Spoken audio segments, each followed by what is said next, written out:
Tonight I'm pleased to recognize the winning students who participated in the Energy Services of Pensacola Sustainability and Energy Education program for 4th grade, the drawing contest, and ESP Smart Energy Education program for 6th grade in the essay contest. This is the 4th consecutive year ESP has provided these free educational programs to all schools in Escambia County. This year, 15 schools from both public and private sectors participated in the contest. Since the beginning, the program has been presented to more than 5,000 students. The winning students will receive a certificate of accomplishment and $125. 100 of that is from ESP and $25 from Members First Credit Union in a savings account. And at this time, I'd like to call up Ms. Natasha Reynolds, ESP's Green Energy Specialist who developed and implemented these educational programs, to make brief comments about the programs themselves.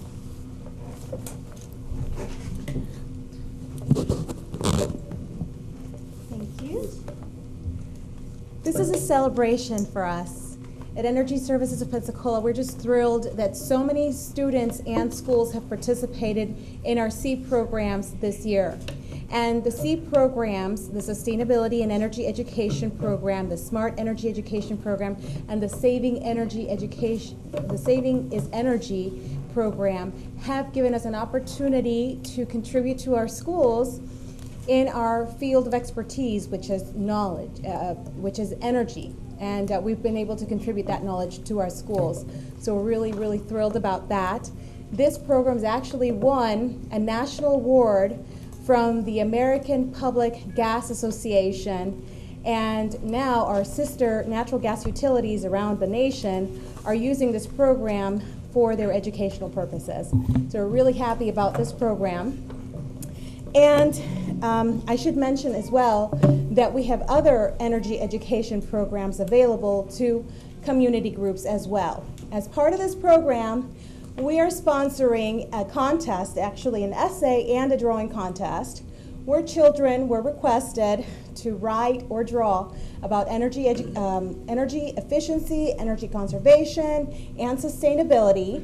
And their outstanding work has earned them $100 from Energy Services of Pensacola, which we actually deposited into a savings account that we opened at Members First Credit Union. And Members First Credit Union has partnered with us to try to get their savings account opened, and also has given them an additional $25 actually.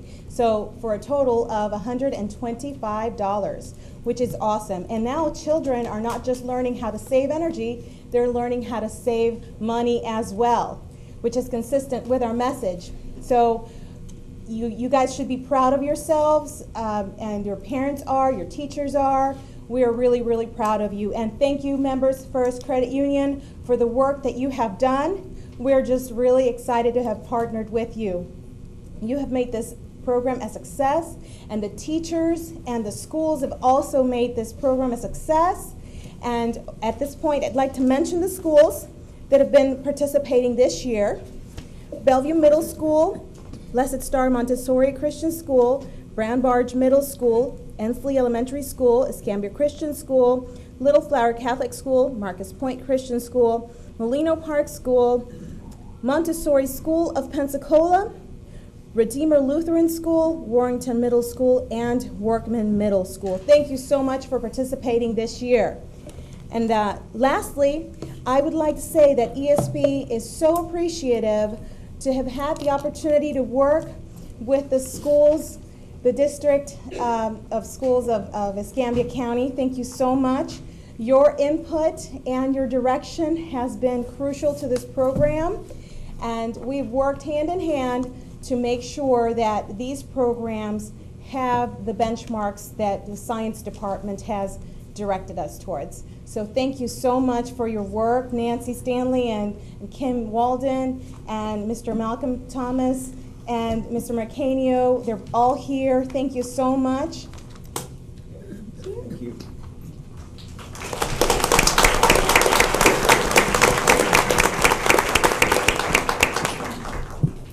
It must be an election year. I see Superintendent Malcolm Thomas out there.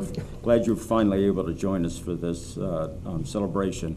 Anyway, if you'd like to say some remarks, sir, just take the lectern. I always show up when we're going to honor students.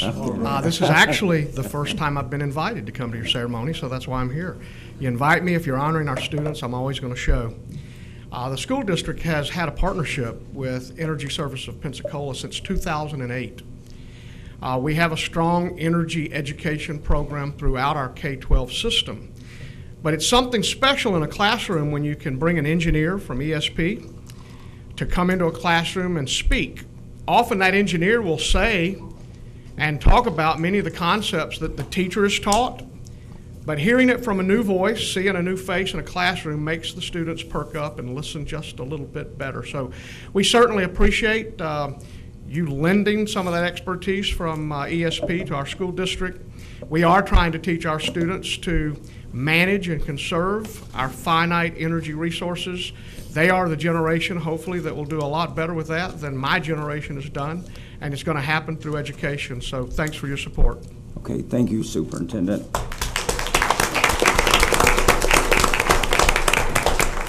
I'm going to ask Vice President Ronald Townsend to join me up here in handing out the certificates. And if Ms. Reynolds, would you mind doing us from the lectern here? Okay, thank you.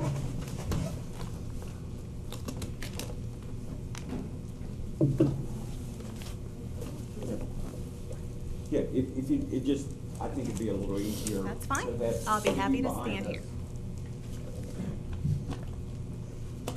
Andrea Rogers from Warrington Middle School.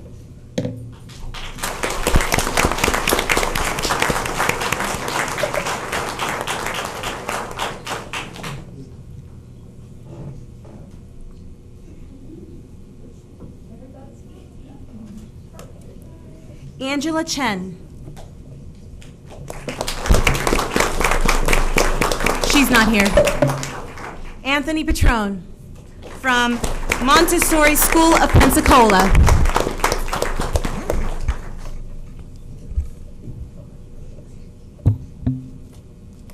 Oh, the other side. Ariana Perry from Bellevue Middle School.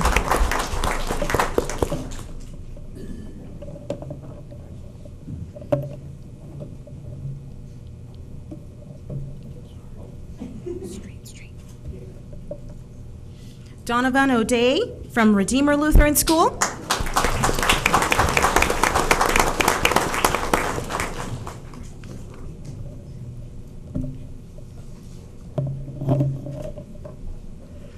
Elijah Harrigal from Molino Park School.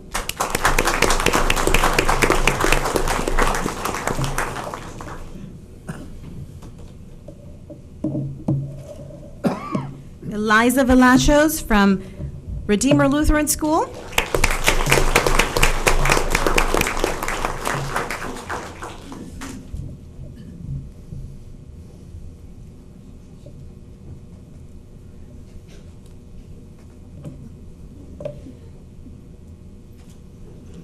Elizabeth Kim from Brown Barge School.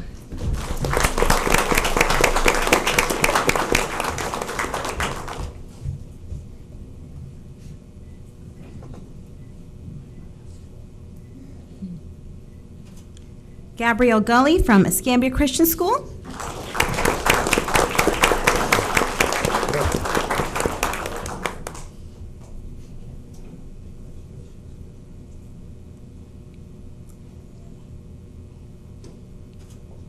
Jeremiah Harris from Escambia Christian School.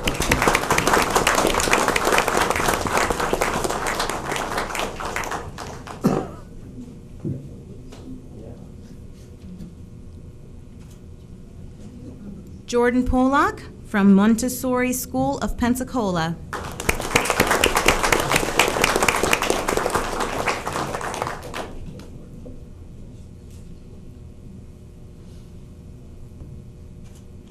Catherine Armstrong, Little Flower Catholic School.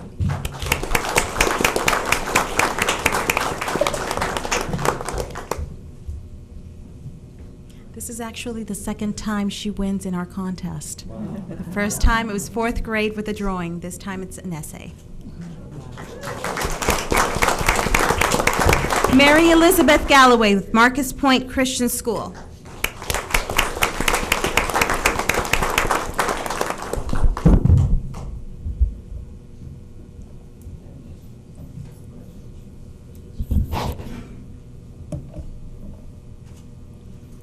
Nayeli Perez from Ensley Elementary School.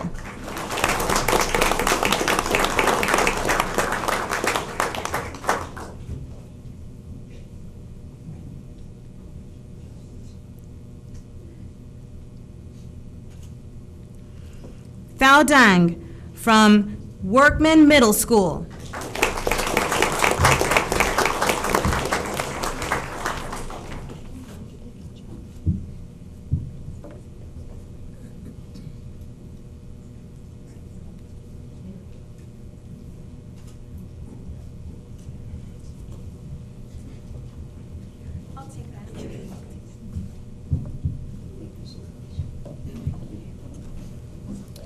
Well, congratulations to all the winners there. I had moved this portion of the program up because it's school night and normally would have followed our open forum. And Dr. Wu? They already left. Okay, all right. Well, I would like to thank the students and their parents for coming here, the schools for supporting them, Superintendent Thomas, thank you. And Natasha, I think this is a wonderful program you've done. Thank So, you so much. okay, thank you. Next, Mr. Reynolds, Employee of the Month.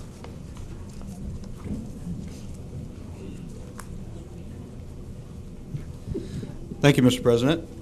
In order to more strongly emphasize the city's commitment to outstanding performance, one employee is recognized as the Employee of the Month. Please recognize Mary Smith, Assistant Risk Manager, Risk Management Financial Services, as May's Employee of the Month.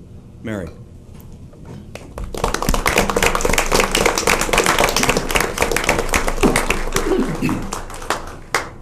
The City of Pensacola is proud to recognize Mary. Since starting with the city in March of 2006 as Assistant Risk Manager, Mary has worked to increase her knowledge and skills, and she consistently exceeds performance expectations. Mary has been instrumental in working with the city's third-party administrator to update workers' compensation financial information for many complicated claims. This work required analyzing data from a variety of external and internal sources and extensive research. Due to the complexity of the work involved and because Mary was asked to take on this project in addition to her day-to-day duties, this project took several years to complete. Throughout, she maintained a positive attitude and demonstrated great persistence, dedication, and determination. Her efforts have made a beneficial difference to the end-of-the-year audit process.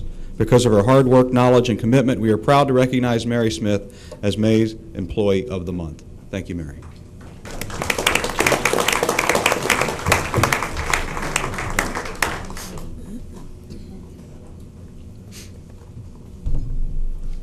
And as a reminder to our audience, Mary will be receiving a plaque, a pin, and a gift certificate. The plaque will actually be out in front of this building in the hallway where we have our Wall of Honor.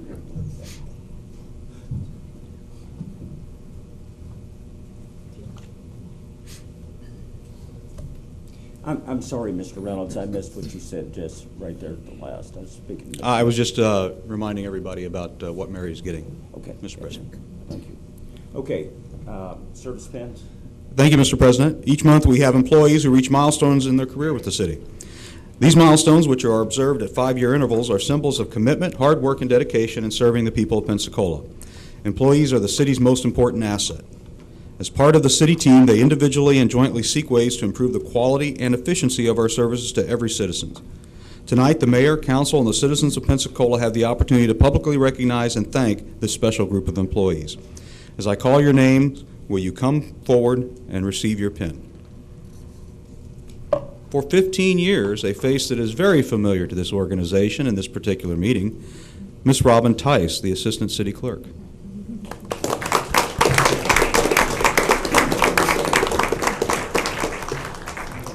In Robin's 15 years as an employee of the City of Pensacola, she has proven herself to be very professional and a team player. In 2006, she was designated a certified municipal clerk with the International Institute of Municipal Clerks. Whether Robin is interacting with a citizen or fellow employees, she provides excellent customer service. She has developed an outstanding rapport with the mayor, council members, and city staff, and is always willing to help and assist with research of the city's records. Her knowledge and understanding of process and procedures, her preparation of minutes are a true asset to the clerk's office. The standard of the clerk's office are teamwork, excellence, and humility. Robin continues to meet and exceed them all. Thank you, Robin.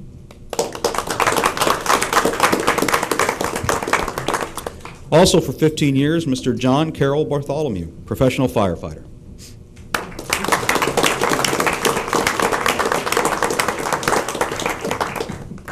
John began employment with the City of Pensacola as a cadet and was promoted to professional firefighter on November 17th of 1997. He is a certified EMT, has assisted in several school functions, truck demos, and tours of the fire stations. He participated in the 1999 Battle of the Badges and has received several commendations for outstanding service, such as attentive care during home fires, apartment fires, and assisted with the large boat fire at the Pensacola Yacht Club several years ago. He mentors at the schools and does inactive duty with the Department of the Navy. Thank you, John. Thank you.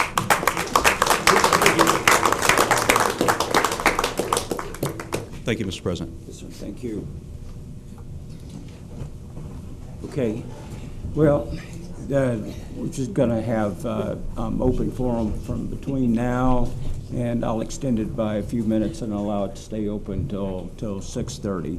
And after that, we'll go to the business part of the meeting. I already have several cards here. And the first one I received was from Mr. John Peacock. No, come on down. Come on down. I tell by the card what you're going to talk about, and I have a feeling you and I are going to be on the exact same page for this. Never know, Sam. I just for the meeting. This is for us, the public, and all of us up here on the dais. Is just have the right tone, please. You know, okay, upbeat. I want kumbaya tonight. I hope so. All right. Thanks for the lecture, Mr. President. Mr. President, thanks for allowing me to speak. Council, thank you so much. Pensacola is rocking. I've never been more excited. There's more buzz in Pensacola than ever before. People are so excited about everything that's going on there. But there is this one underlying negative that keeps kind of rising up. This morning's paper was the straw that broke the camel's back for me. The bickering between council and the mayor's office is counterproductive and unnecessary. Ms. Myers, I respect the heck out of you and your passion. Councilman Myers. Point of order, Mr. President. Yes, sir. State your. We're not to state the names of the council members. You address the chair. Yes, so just address the chair. Yeah. Oh, that's great. Yes, thank you. Okay, Mr. President, I respect the passion of Councilwoman Myers. But her quote this morning was indicative of, I think, the underlying problem between council and the mayor's office. To paraphrase, it said something like, how can I be expected to govern without access to staff? A little legislative lesson here. You guys are a legislative body, you don't govern. There's a big difference. So I encourage you to, it's very inefficient for 9 city council members to go to staff, et cetera. It wasn't done that way before, and it certainly shouldn't be that way now. It's incumbent upon you guys to work with the mayor's office, not against the mayor's office. This city has so much potential going forward. And the power from council comes from your ability to negotiate for the things you want for your districts and for the city, and work that against or with the mayor's agenda. That's where your power comes from. The city of we had an ineffective or less than effective government in the past. And several years ago, the city of Pensacola and the citizens voted for a change of government. And it's time to change. It's time for this council to recognize that it's no longer that you guys run the show. That was difficult in the past, and we chose a strong mayor form of government. So I encourage you to find your voice, find your strength, but do it through the legislative process and stop doing it in the paper. It makes us all look very, very bad. Thank you, Mr. President. Okay, then thank you, Mr. Peacock. Ms. Cheryl Oyster. Mr. President, Yes. I had my light on. Oh, I'm sorry, Ms. Myers.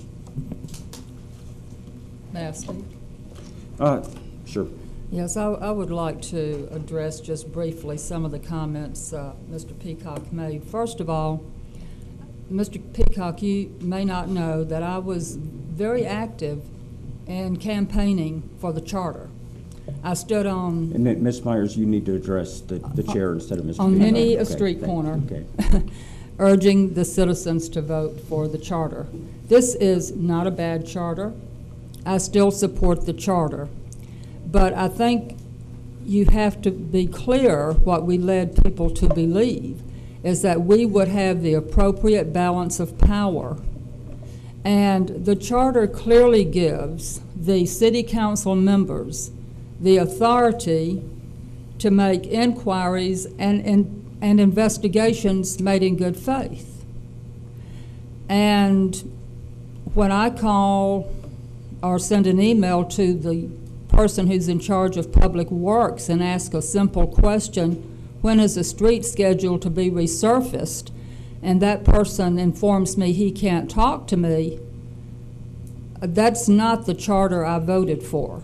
I voted for this charter. I'm proud that I worked for this charter, and I believed in the things we told the public this charter stood for. And yes, we need a proper balance of power. And unfortunately, I don't feel that we've quite gotten the proper balance.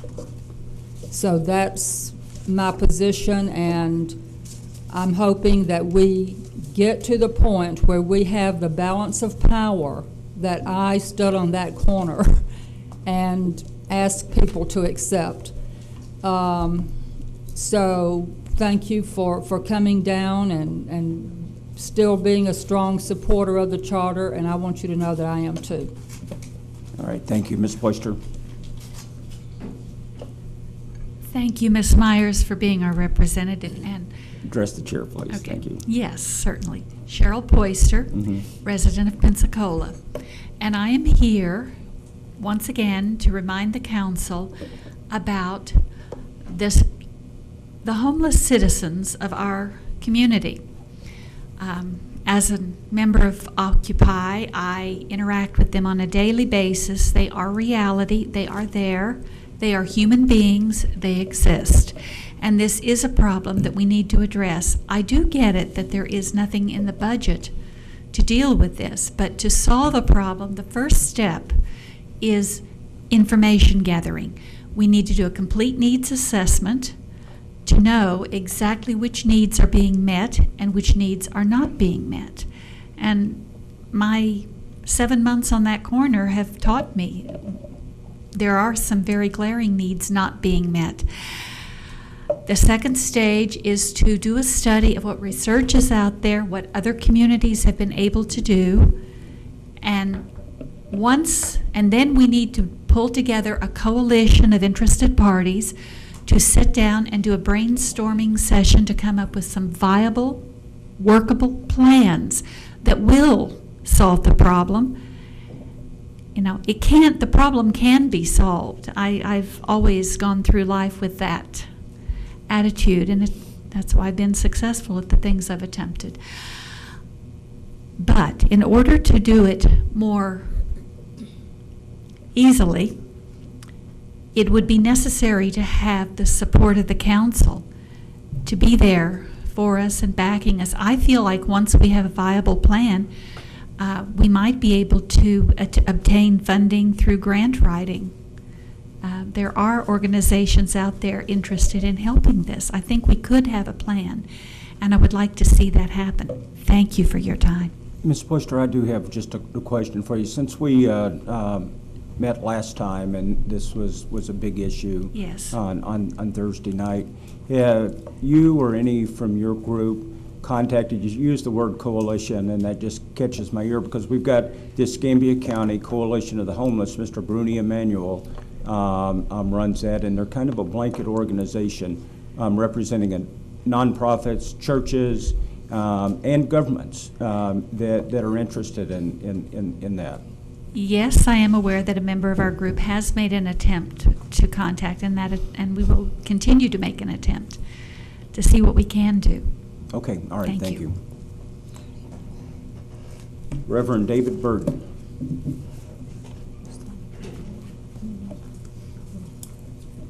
Welcome, Reverend. Thank you. I'm here to report a transgression.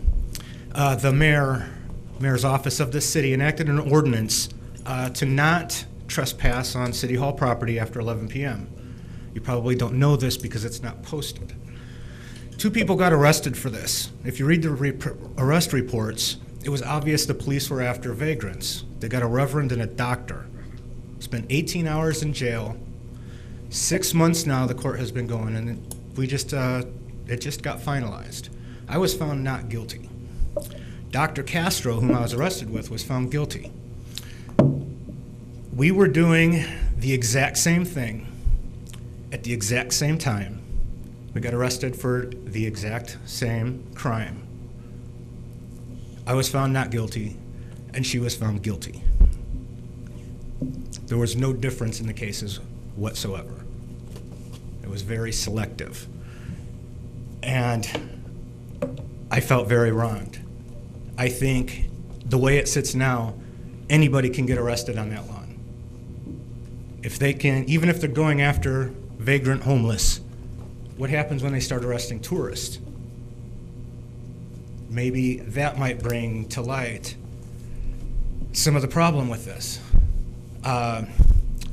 It was set down rather free-handedly, and this trespassing law was not posted. It was not put in the papers. Nothing of that happened. We were both informed at the time that we were trespassing, both asked to leave, both said we'd leave, we were both arrested.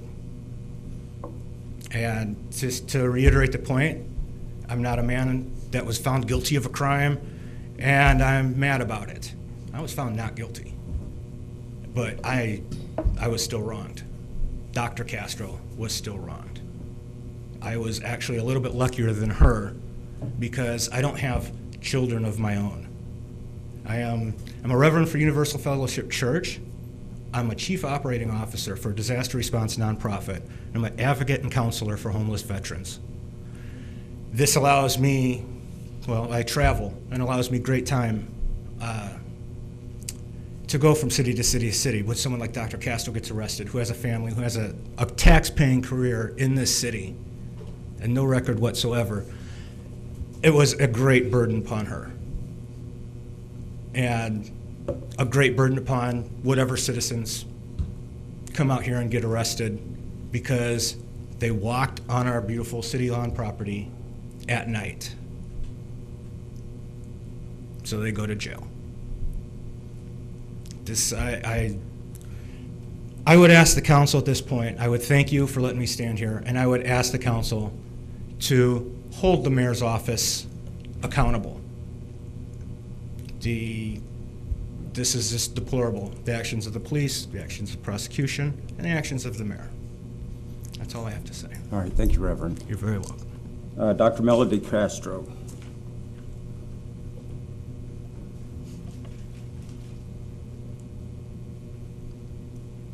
Welcome, Dr. Castro. Thank you.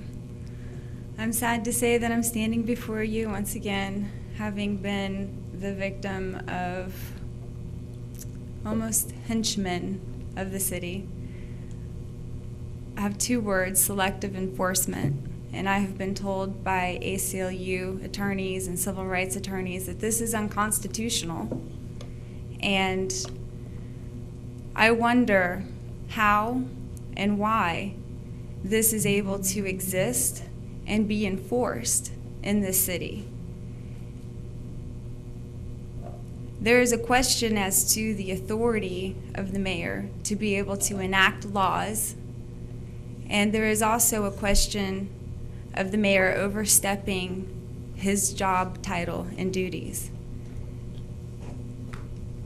This mayor does things above and beyond his own reaching, but refuses to do things that are written in his job title. And as someone that is creating his own law, I know that armed men and women have fought for the Constitution. And I am not coming to you or to the citizens of this city or the citizens of the United States on my own behalf, but on the behalf of my community and those American citizens, that when the Constitution is not respected nor the law obeyed within the Constitution, I think that that is a major breach, and I hope that this will be addressed. All right. Thank you, Dr. Castro. Hope I've got this right, Miss Shelby Brewer.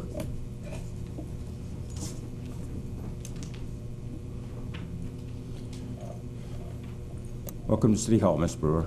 Thank you, Mr. President and honorable members of the council. My name is Shelby Brewer, and I'm president of the Northeast Neighborhood Association. We meet at the Macedonia Church on 9th Avenue. My association has asked me to bring this matter to your attention.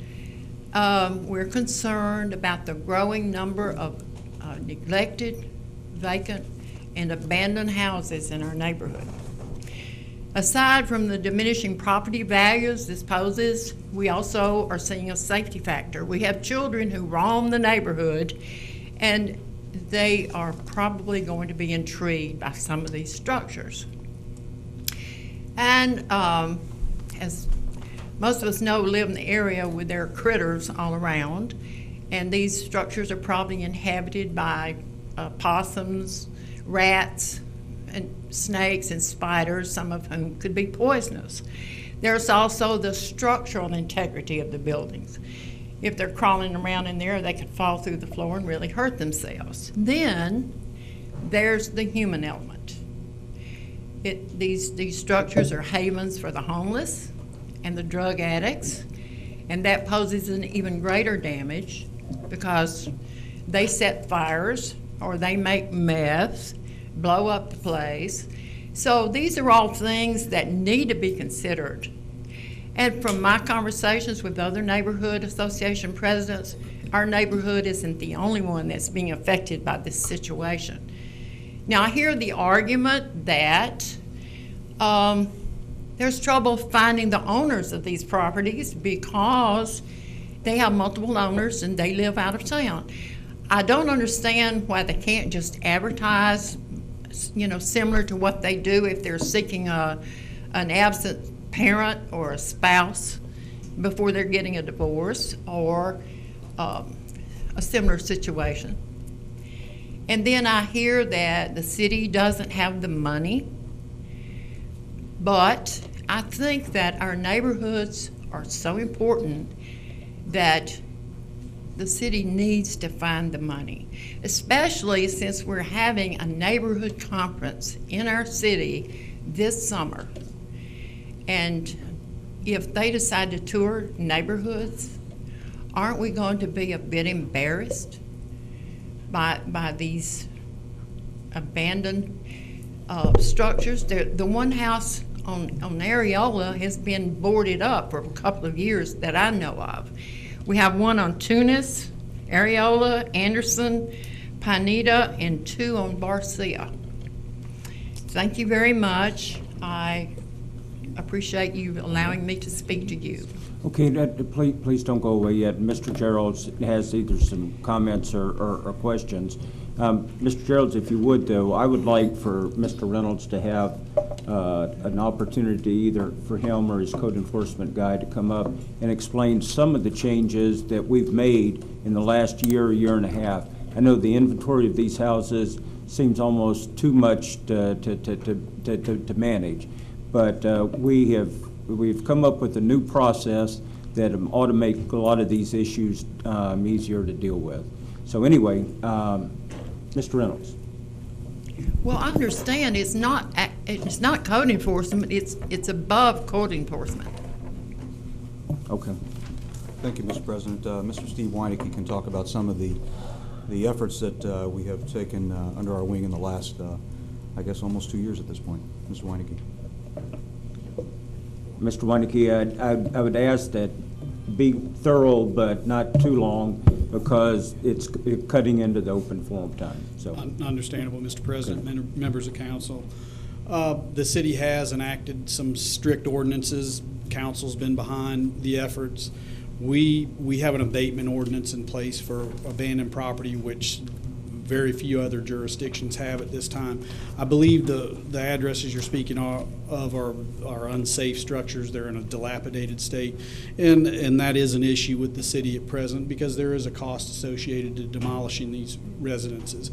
It's something the city is seriously looking at as far as funding sources. It'll be part of the budget process, I'm sure, with council, because these properties, like you stated, are eyesores. They are dangerous in some instances, and they need to be torn down. And I can assure you staff's looking at it very seriously, and I can assure you council is as well. Brief enough, sir. Okay. And so all that addresses she listed then are already on your books? Yes, sir. Okay. Or inspections book if they're unsafe, and several of the properties I believe are unsafe and in a dilapidated state where they need to be demolished. I'd just give you my assurance, at least for the time that I'm on council, that we will do everything we can. This has been an issue that I know Mr. Spencer dealt with years, with primarily downtown structures, and but I've heard that for years, and we're slowly making progress on that. Probably not quickly enough to make you happy, but you're not. This isn't falling on deaf ears. Mr. Geralds. Thank you, Mr. President, and I would like to thank Ms. Brewer, who is the president of the Northeast Neighborhood Association, for coming down this evening to bring these issues before council. 3 of the residents that were mentioned, I provided code enforcement with photographs of those structures. At our meeting on Saturday, we agreed, however, that the problem appears to be, as Ms. Shelby mentioned, absentee landlords and slumlords, property owners that will not address the needs of their property. Personally, I think that even with the changes that have been made with code enforcement, we discussed the name of changing it from code enforcement. In other words, that means get out there and do the job that has to be done. And if a lien has to be placed on property, if it has to be demolished by the city and a lien placed on it, so be it. But we can no longer continue to wait on absentee landlords to decide, and then when they allow fines to build up, then they have the audacity to come before us or go before the magistrate and ask for relief of the fines. To me, that means the process isn't working. Once a fine's in place, it needs to stay in place until corrections are made and the fines are paid. But what we're asking for, and in particular, I've noticed that there is a constant deterioration in District 5 that is spearheaded by absentee landlords and the process that we have to go through in order to get a response. And we want some action. We don't want explanations or excuses about what's going on. And I'm not accusing anyone of that, but we want action in District 5 so that the neighborhood does not further deteriorate. And once again, Ms. Brewer, thank you for coming down and bringing that. You said you'd do it, and I thank you for doing so. Thank you. Good evening. Thank you again. Next up is Ken. Oh, I'm sorry. Yeah, go ahead. Thank you. It's not on the topic that we just heard. I'm sorry that the individuals that spoke to the ordinance and the arrest. I don't want to get into specifics, but I think it's incumbent, since that issue came up regarding the 11 p.m., I'm just wondering if the chief could specifically cite what that ordinance say, so we wouldn't have no misunderstanding about what the law says. And I hate to not respond and get some clear understanding, but I don't want to know the specifics of the case, but just what the ordinance says regarding 11 p.m. and City Hall grounds or any other parks or whatever, which might be, an individual might be subjected to arrest if they are not knowledgeable of it. Hopefully it's on TV here now, and we could cite specifically what it says, and I think that might clear up something. Okay. Mr. Reynolds, are you prepared to talk about that? Thank you, Mr. President. I can say that we're currently in the middle of a federal lawsuit on this issue. Occupy Pensacola has sued us on specifically part of this being part of the arguments that were made in the case.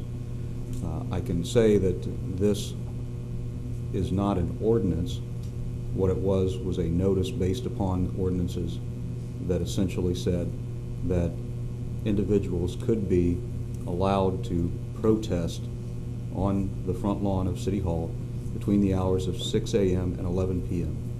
But after that, they were not allowed. And I think that's probably about as far as I can get into it at this point. Okay, all right. Thank you, Mr. Townsend. Next up is Ken for Urban Chickens. State your full name, please. Ken Holman. Thank you for letting me speak before y'all.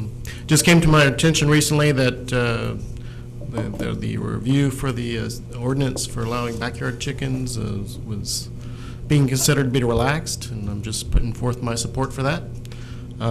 Some of the issues I've had from people talking about this is that chickens smell and that they're noisy, and I just wanted to rest your concerns about that. The chickens that around the neighborhoods that I know, they don't smell at all. Some of the trick is using oak leaves, and that seems to keep them where you can't even smell them at all.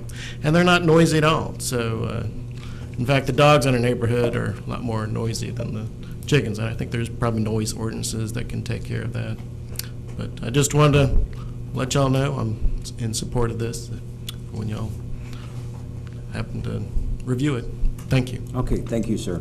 Mr. Gerald. Thank you. I just had a question for the gentleman regarding chicken, and if roosters would be a part of the congregation. And as I recall, as a boy, the rooster generally crows at the crack of dawn.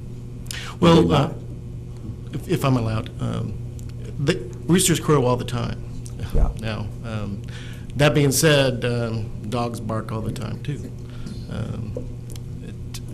Certain roosters, certain varieties will crow more than others. Usually the roosters that people keep in backyard situations are the smaller ones. They're probably not any louder than a songbird. Songbirds sing all the dang time too. So if anyone's been kept awake at night by a mockingbird. But I don't really see that as an issue. Just curious about the noise. Thank you. Thank you, Mr. President. Thank you. Ms. Dubuisson. Study Dubuisson.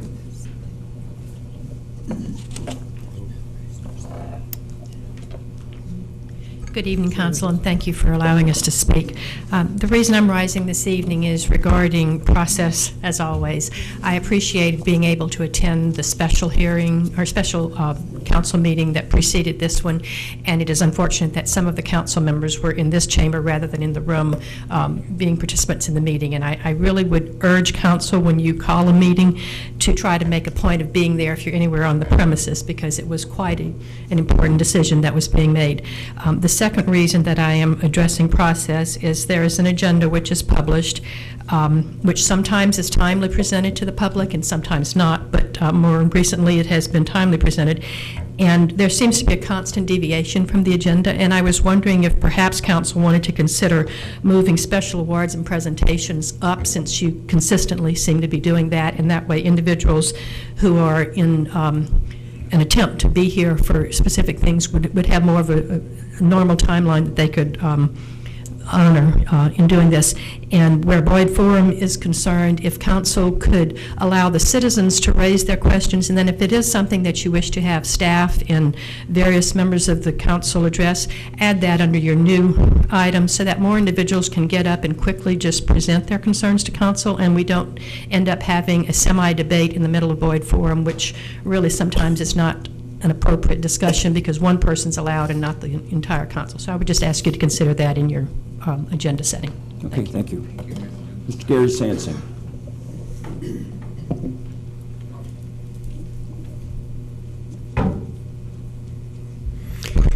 Gary Sansing, 1517 East Jackson, citizen of the city and the county. First off, I have to agree with Ms. Dubuisson and thank the city.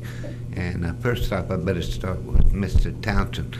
Thank you. It's rather ridiculous to have a doctor and a minister arrested. I got to thank the city for recognizing the future citizens of our city, the young students. I also want to thank them for putting up with Occupation Pensacola. Now, since I last met you, More scandals are coming out of Wall Street. J.P. Morgan, Facebook, believe me, these are billions of dollars. Now let me tell you who the largest owner of these vacant properties in the country are. I mean, we really don't know how many the banks own, but we do know this. Fannie Mae and Freddie Mac, FIDC, are holding trillions of dollars in abandoned property. Are we going to tear all that down, or what are we going to do with it? Are the crooks going to come in and buy up when it's slow? Yes, probably. But we do have problems within our city. And maybe when we tear these houses down, we can have chickens and roosters and gardens. Now, I will get to one point that really bothers me. It's not a strong mayor. Have you people got that? It's separate but equal. When that man comes in here and markets another thing, we know how marketing works. We know if you spend the money, you generally get elected, but not always. But I'm looking at California where you spend $140 million and don't get it, but you're up against Jerry Brown. That's the difference. Now, again, another thank you. Maybe we are getting a city attorney and staff. I'm happy to hear that. And, you know, we have a lot of things here that will make a wonderful city. And some of us are giving up on it and talking about moving away. But some of us are going to be around to fight another day. And hopefully, well, let me chill out a moment. And Sam, you should have been next door, all of us. I mean, someone gave a warning that you wouldn't be here, but others were not there. I mean, this is what you take your position up there. And it's, I mean, to deal with the children, Mr. Mayor can do that. But don't forget, it's not a strong mayor. And everybody have a holiday on the vets. We're going to have a lot of them coming home looking for jobs that they ain't going to find. And I was on a conversation talking about the riots in L.A. L.A. is unlivable now.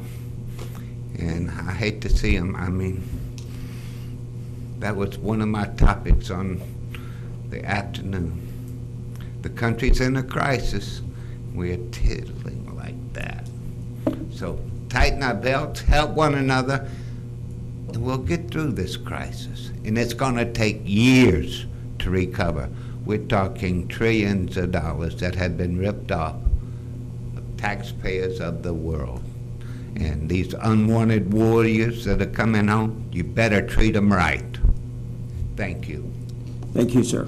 And that's the last card I have for open forum. Did want to point out that Councilwoman Diane Mack is in the audience. I think everybody received her update on the audit committee, and later on during either old business or open forum, if you have any questions for her that you'd like to ask publicly, she is available. And I do believe she intends to speak during open forum anyway on another topic. Okay, all right, good. Need to approve the minutes, folks. Any additions, deletions, corrections? Move to approval. Second. Motion and second, please vote. Dr. Wu.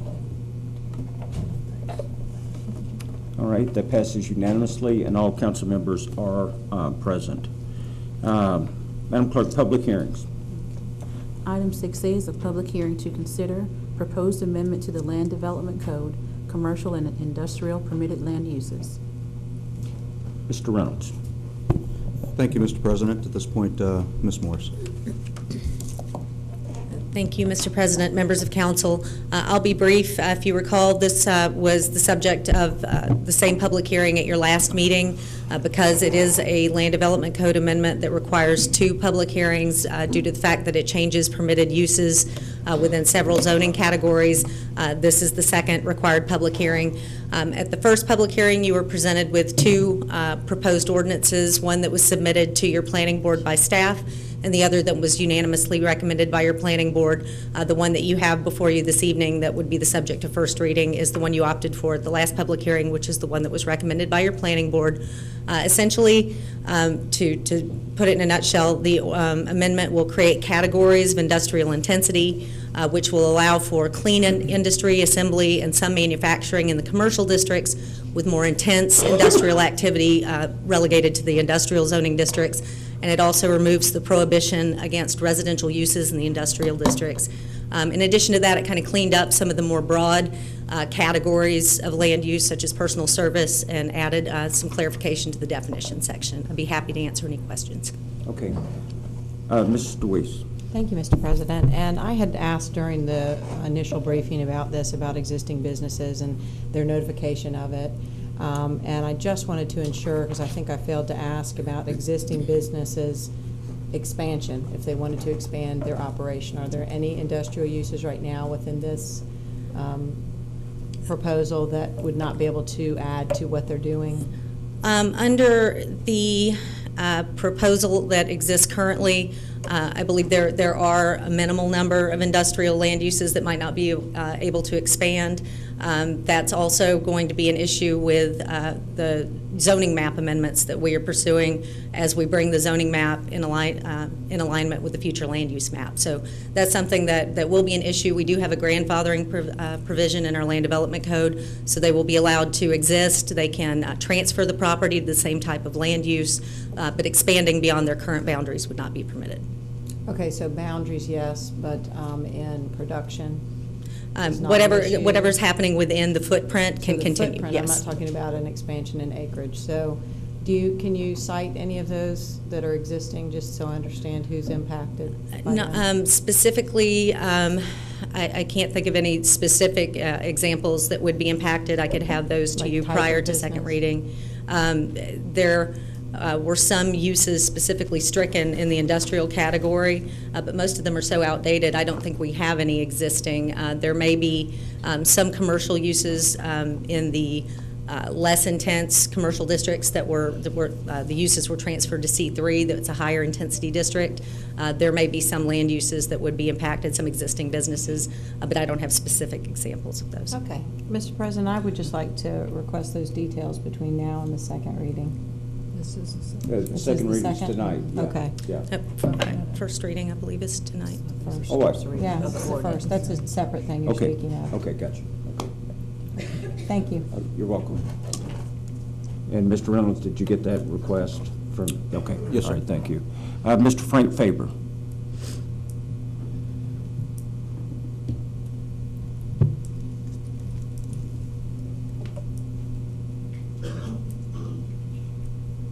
Welcome, sir. It's been a while. Council, appreciate the opportunity to speak with you. My name's Frank Faber. I'm the majority owner of Faber Engineering and Surveying and the owner of the real estate that we occupy. And real estate constitutes about 2.5 acres and about 20,000 square feet of building floor area. I first became aware of the extensive changes in the LDC when the first public hearing of the council was advertised, I think April 28th, for the public hearing on May 10th. I did submit a letter that I'm sure all of you have seen and expressed my concerns about it because I had not seen any of the extensive changes involved and had not had any notice that it would impact my real estate. As I would have expected I would get. In looking into the situation with the help of Ms. Morris and the ladies here, I've got all the information that's transpired by email, and it is pretty impressive as to the extent of these changes. The last meeting, the last public hearing of the council, it was mentioned that the planning board had conducted a public hearing.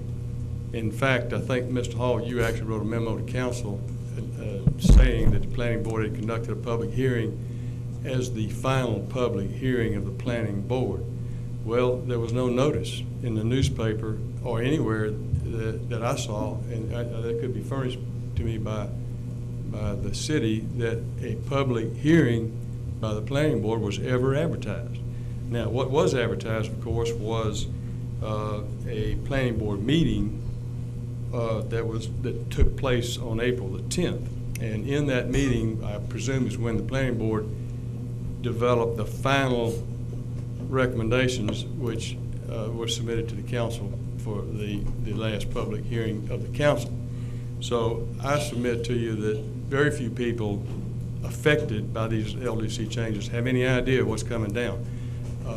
My two neighbors, Miller Caldwell and Associates, and Michael Thornton of Brown Thornton Presenta, had no idea of these extensive changes until I made them aware of those changes. So I submit to you that really no one out there really has any concept of what's coming down. And these LDC changes are zoning changes. Now, you can call them LDC changes if you like, but they restrict your use of your real estate. They constitute zoning changes, and we need to have notice to have an opportunity to review them.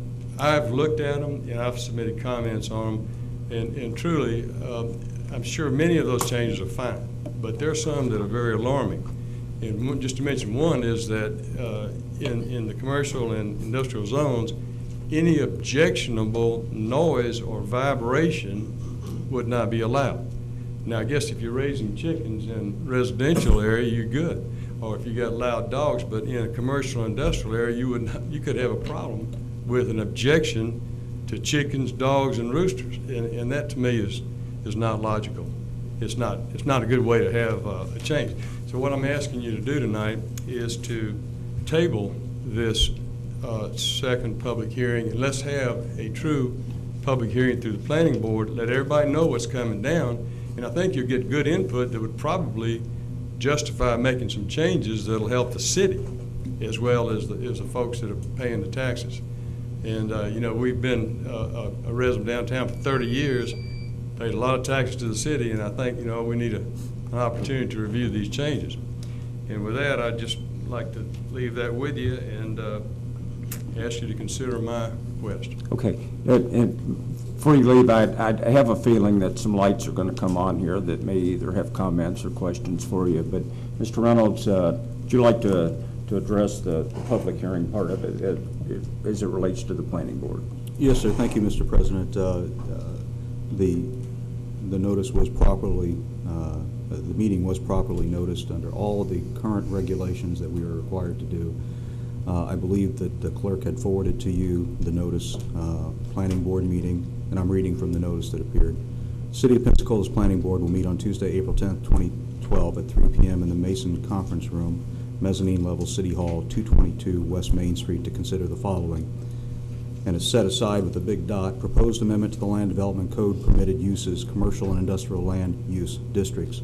But in addition, Ms. Morris can provide some more information on exactly how we got to where we are today, the process in which this has been reviewed, and then the ultimate decision by the planning board. If you could also, Ms. Morris, remind them. Mr. President, may I say something before Ms. Morris here? And she's been very helpful to me in getting to this point, but my concern was, yes, the planning board meeting was properly advertised in the paper, but it was not advertised as a public hearing, yet the minutes called it a public hearing. That minutes, I mean, called it a public hearing. Not only that, your memo to council identified that meeting as the final public hearing, presumably there being a preceding public hearing to that. So yes, the planning board meeting was advertised, but that didn't get my attention. Had it been a public hearing to address changes in the LDC, with those changes being made available, you'd have had a big turnout at that meeting, I assure you. And with that, Ms. Morris, please. Go ahead. Yes, if I can continue, Mr. President. Thank you, sir. Essentially, everything that we are required to do, we have done with this particular case. And I just want to make that point. If there are any steps up and above that need to be accomplished that this board would like to have accomplished, then we need to have that information, excuse me, this council, then we need to have that information before staff begins the process of doing what we're required to do. Thank you, sir. Ms. Morris. Thank you, Mr. Reynolds. Mr. Council President, members of council, we did publish the standard legal ad that we publish for all action items of planning board. We did specify in the agenda package that this would be a public hearing because they were making a recommendation for council, and this was the final time this would be on their agenda prior to that action being taken. There were no prior public hearings. It was referenced as a final public hearing as being final in the review process because planning board did have it on their agenda as a discussion item several meetings prior. At the January meeting, it was an agenda item, and they had it as an agenda item to schedule a special workshop on the issue. On January 25th, they conducted a special workshop devoted entirely to this subject. I have the sign-in sheet. 21 people signed in. People don't always sign in. I think there were more in the room. 13 people spoke. There was ample opportunity for public input, in my view, but I understand his concern with any miscommunication as far as the wording of the ad, but it was per our codified requirement. Okay, thank you, Ms. Morris. Dr. Wu. Thank you very much, Mr. President.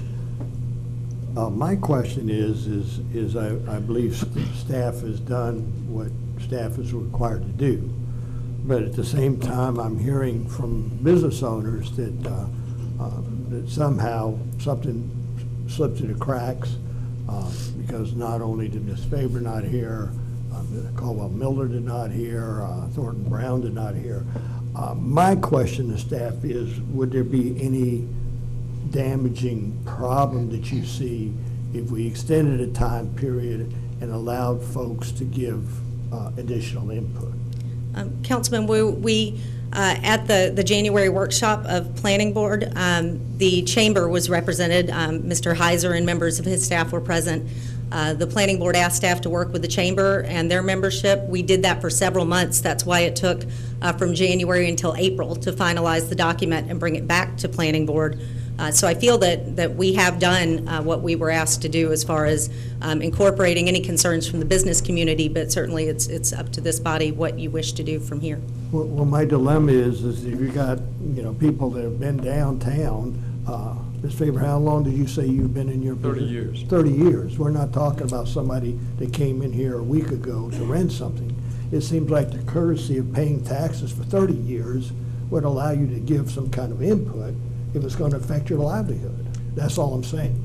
Just to add to that, the three of us together probably collectively own a block of the city of Pensacola, all in the CRA.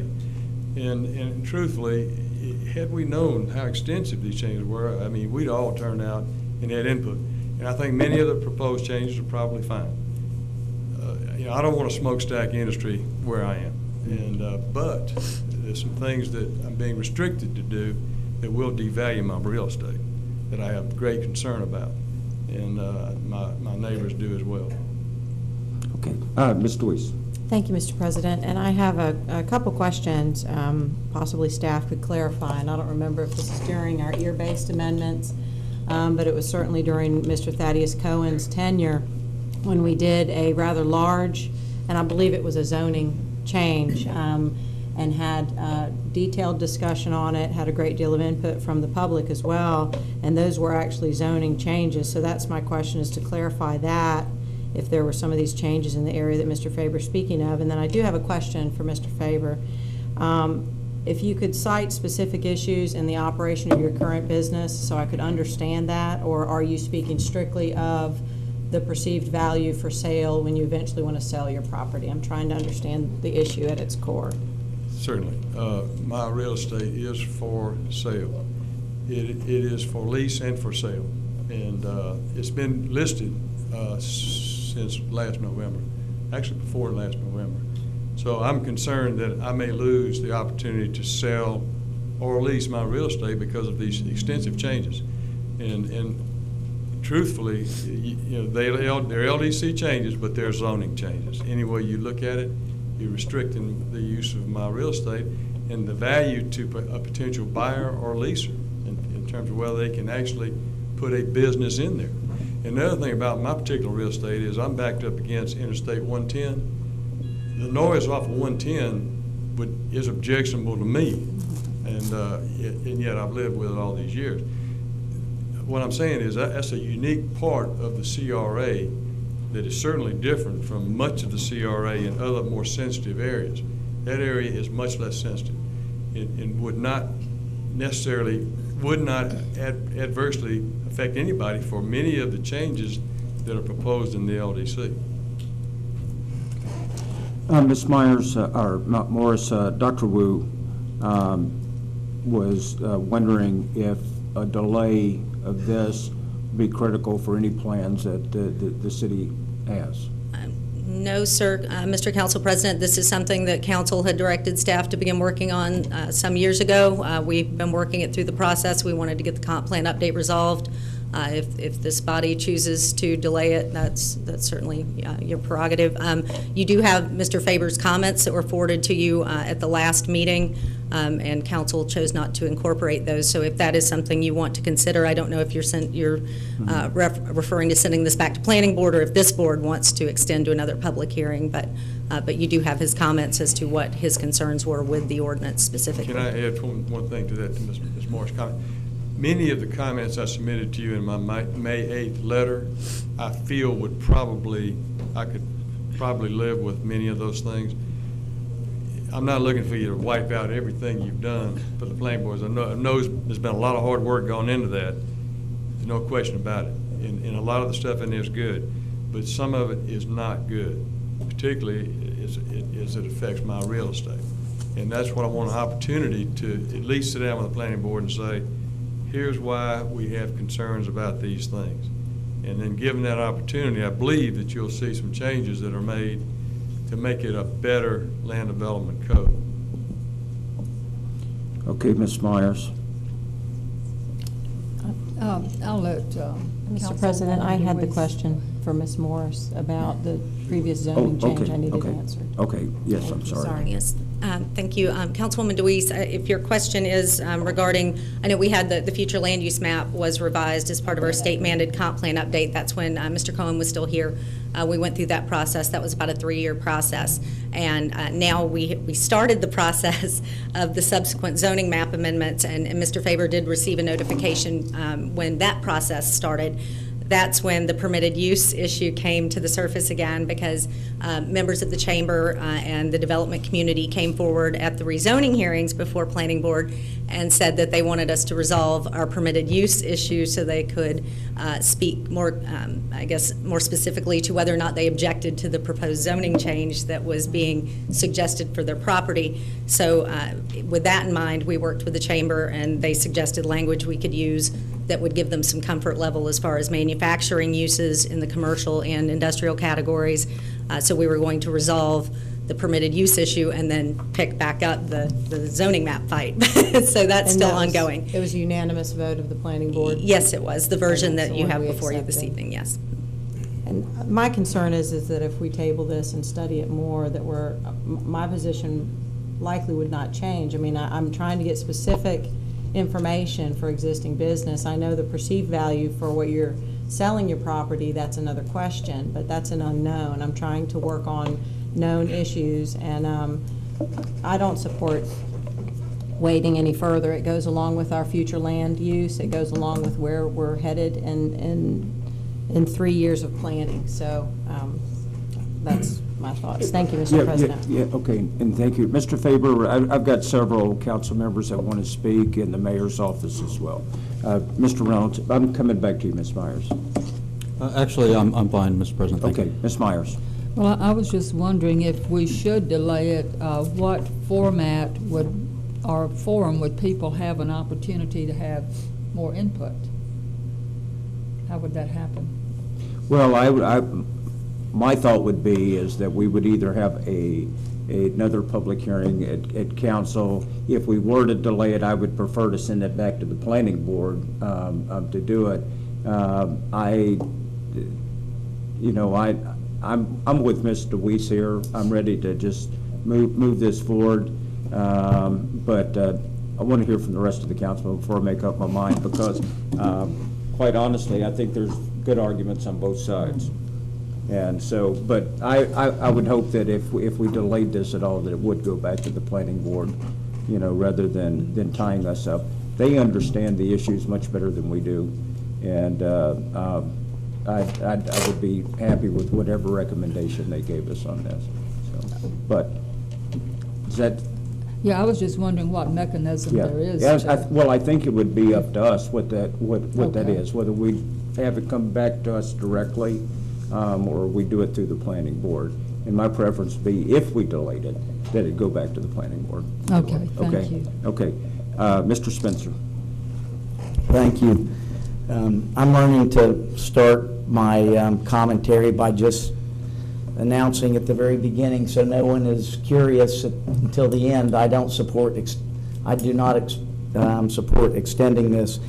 Certainly value Mr. Faber's comments and recognize him as a fellow professional in our community that has provided excellent services as a civil engineer and as a community business member. I too have owned and still own several properties in the CRA area, some that many years ago, more than 15 years ago, actually underwent a revision in uses, allowable uses, east of Tarragona Street. And I've stood in your shoes.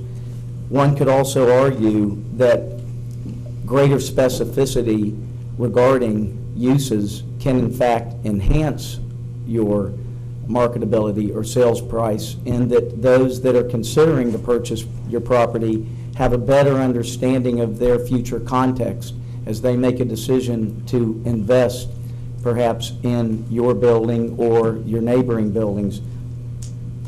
As a former participant in city business in the capacity as a volunteer on several different boards, I can sympathize with those members on the planning board and their responsibilities, their dedication, and their thoughtful analysis involved in this particular issue. It is not something that has just been a 2 or 3 month or 3 meeting exercise. This has covered an expansive time. It's involved collaboration by other organizations, in this case the Chamber. There has been valuable input. I've tracked it, and I consider the process to not be flawed. It's intact.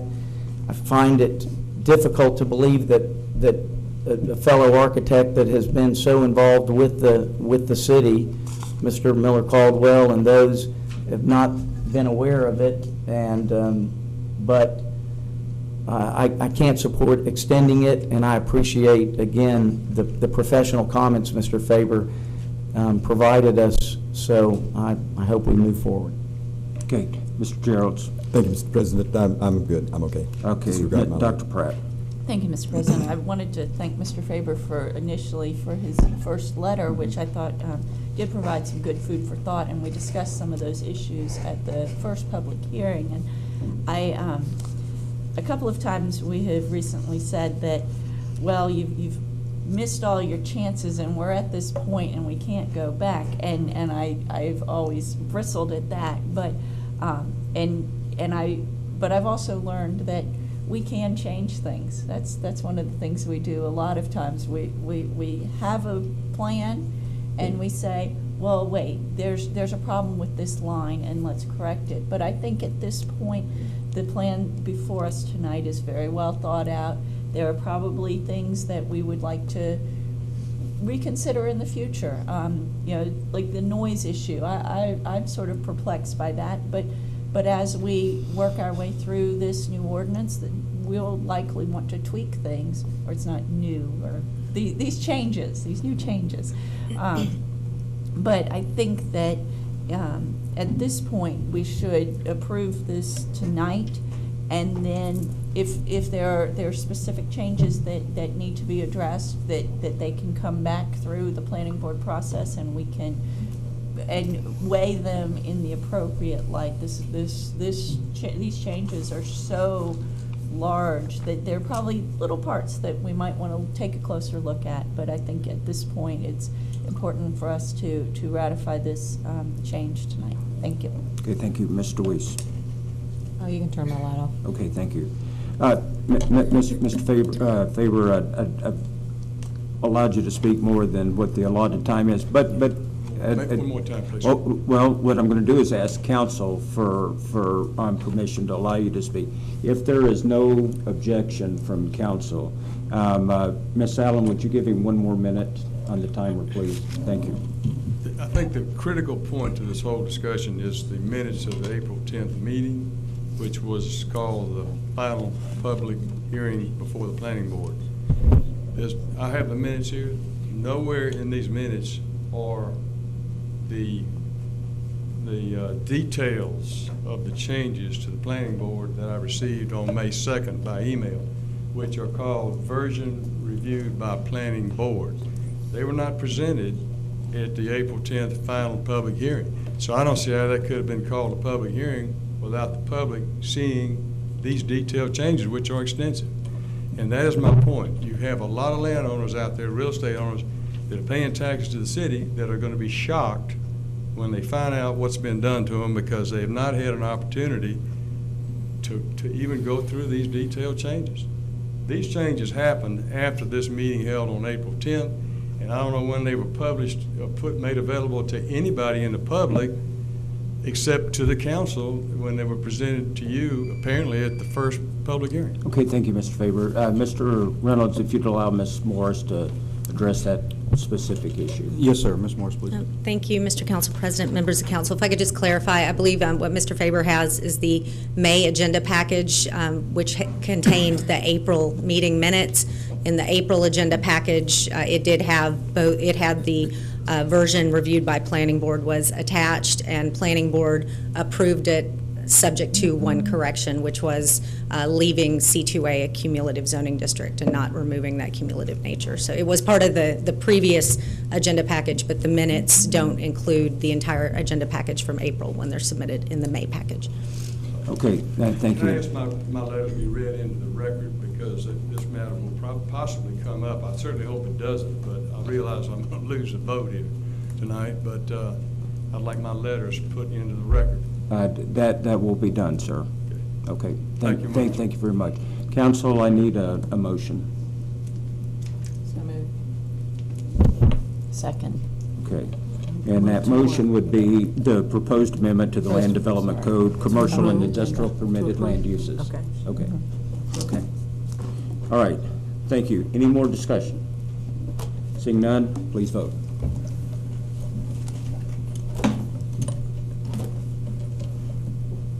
Okay, 1, 2, 3, 4. Okay, that passes on a 5-4 vote.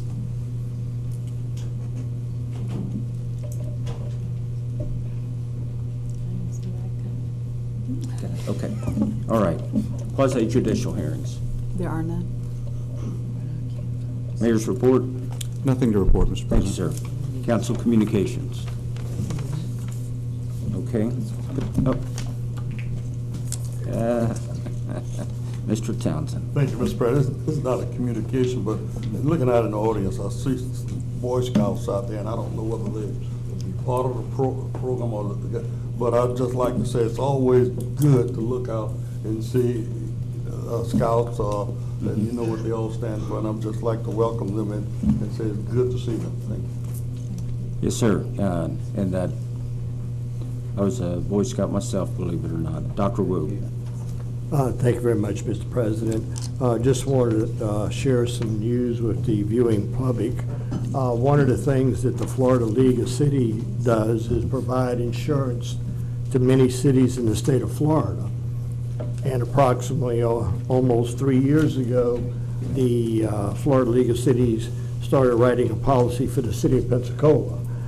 On the first policy that the league wrote for the city saved about $255,000. The league also has a policy of what they call return of premium. If there are not any claims or within a certain range, they return a certain amount of the premium. Last year's premium return was $165,000. This year, on May the 17th, the league wrote a check to the city of Pensacola for $355,000, which means the city of Pensacola has saved in that time period $775,000. Thank you, Mr. President. Thank you, sir. Ms. Myers. Yes, thank you, Mr. President. I have a couple of things. Let's see, not this week, but last week, on Monday of last week, the mayor held a town hall meeting at the Tryon Library in District 2. It was very well attended, standing room only, and it was a really good meeting. I left there feeling very good about the input the citizens had. The mayor heard from a lot of people. One or two things that he heard consistently are concerns about traffic calming and Burgess Road. Well, the next morning at 6:30 in the morning, the mayor was on Burgess Road. He met with some of the citizens. He got to stand in a ditch. And he got to observe school children who have to walk that dangerous road to catch a school bus. That action by the mayor went a long way to building confidence in him that he cares about the community.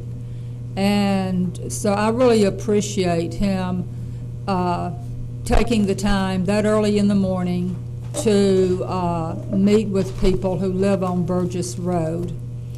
The other thing that I want to bring up is Monday is Memorial Day. And this day is very important to all of us.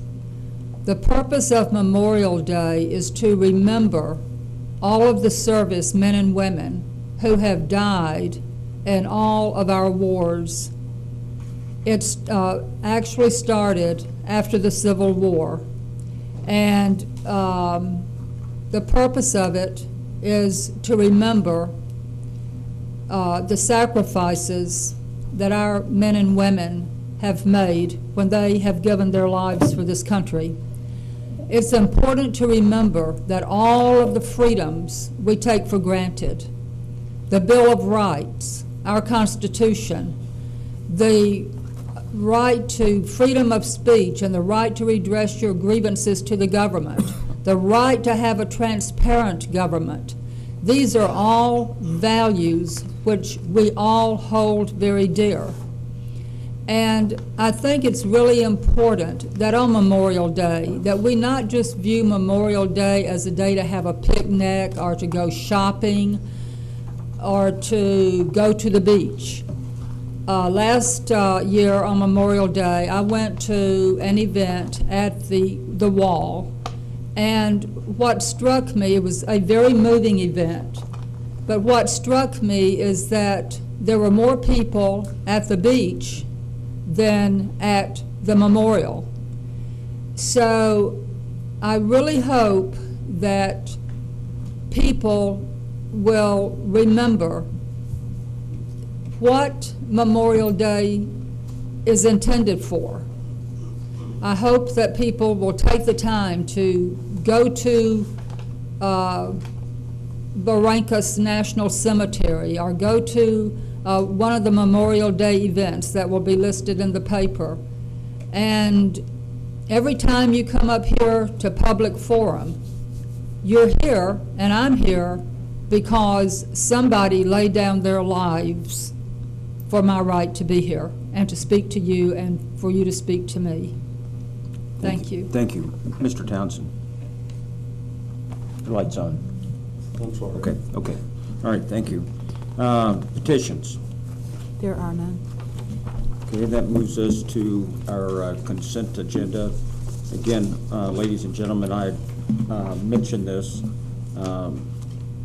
every time, but it's to educate people that are at City Council for the first time or tuning in on television. These are items that were voted on unanimously at the Committee of the Whole meeting on Monday. And ones that do not pass unanimously, we pull out for a separate report. So anyway, need a motion to adopt the consent agenda. Move to approve. Second. Motion and a second. Discussion? Please vote. And that passes unanimously. There was a special Committee of the Whole, well, actually, it's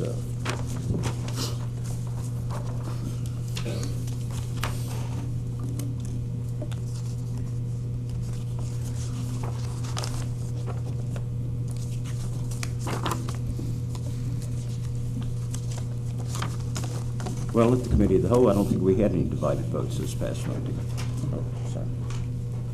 Yeah, that's the one from today, yes. And so we've got a special Committee of the Whole meeting that was held today, and based on a ranking system, the recommendation from coming from the committee is that City Council appoint Mr. Terrence Milstead as council executive. What's your pleasure? Move the approval. Second. A motion and a second. Discussion?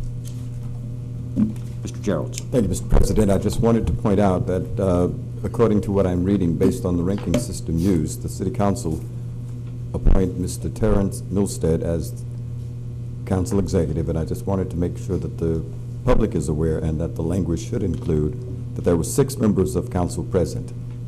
So I don't know if I would consider that a full council decision, but in any case, I do understand that it was a quorum. However, by all of us not being present to choose the person that we want to work for us, in the absence of the full council, I don't think that full consideration was given. Thank you. Okay, thank you, sir. So we have a motion and a second. Is there any input from the public? Okay, seeing none, please vote.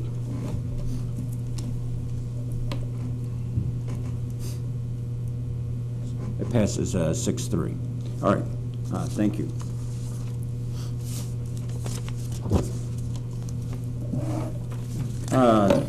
Mr. Spencer, report on the Community Redevelopment Agency.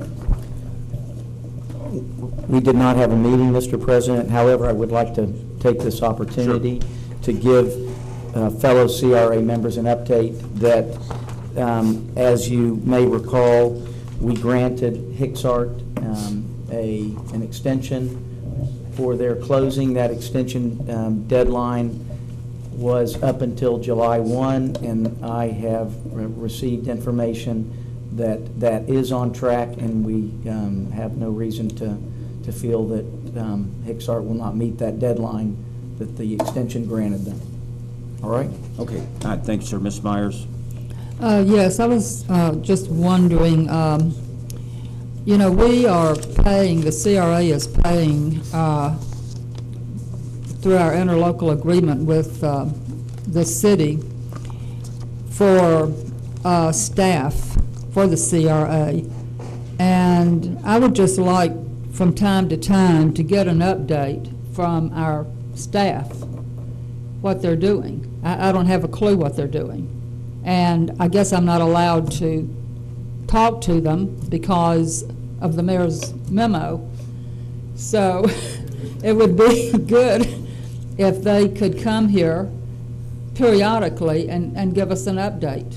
Is that something that, I'm going to make a motion that... well, let's... Okay. Yeah, let's do that under new business, or... Right. But just very briefly, well, actually, it wouldn't be appropriate to do it here tonight at all, at the next CRA meeting.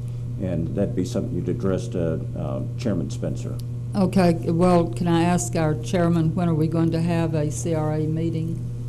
You can expect the next scheduled meeting. As you know, we don't have another meeting until July. No, June. I mean, June, excuse me. And it would be the Monday preceding our, at our Committee of the Whole meeting. Okay, thank you. Okay, thank you. Mr. Reynolds, Were you going to say something? No, sir. Thank you. All right, ordinances, first reading, Madam Clerk. Item 14A is proposed ordinance number 14-12, an ordinance to be entitled, an ordinance amending section 12-2 and 12-14 of the Code of the City of Pensacola, Florida, amending permitted uses in the residential, neighborhood, commercial, and industrial land use districts, providing for severability, repealing clause, providing an effective date. Move the approval. I need a second, folks. Second. Motion and a second. Discussion? Please vote. Okay, and that's passes 6-3.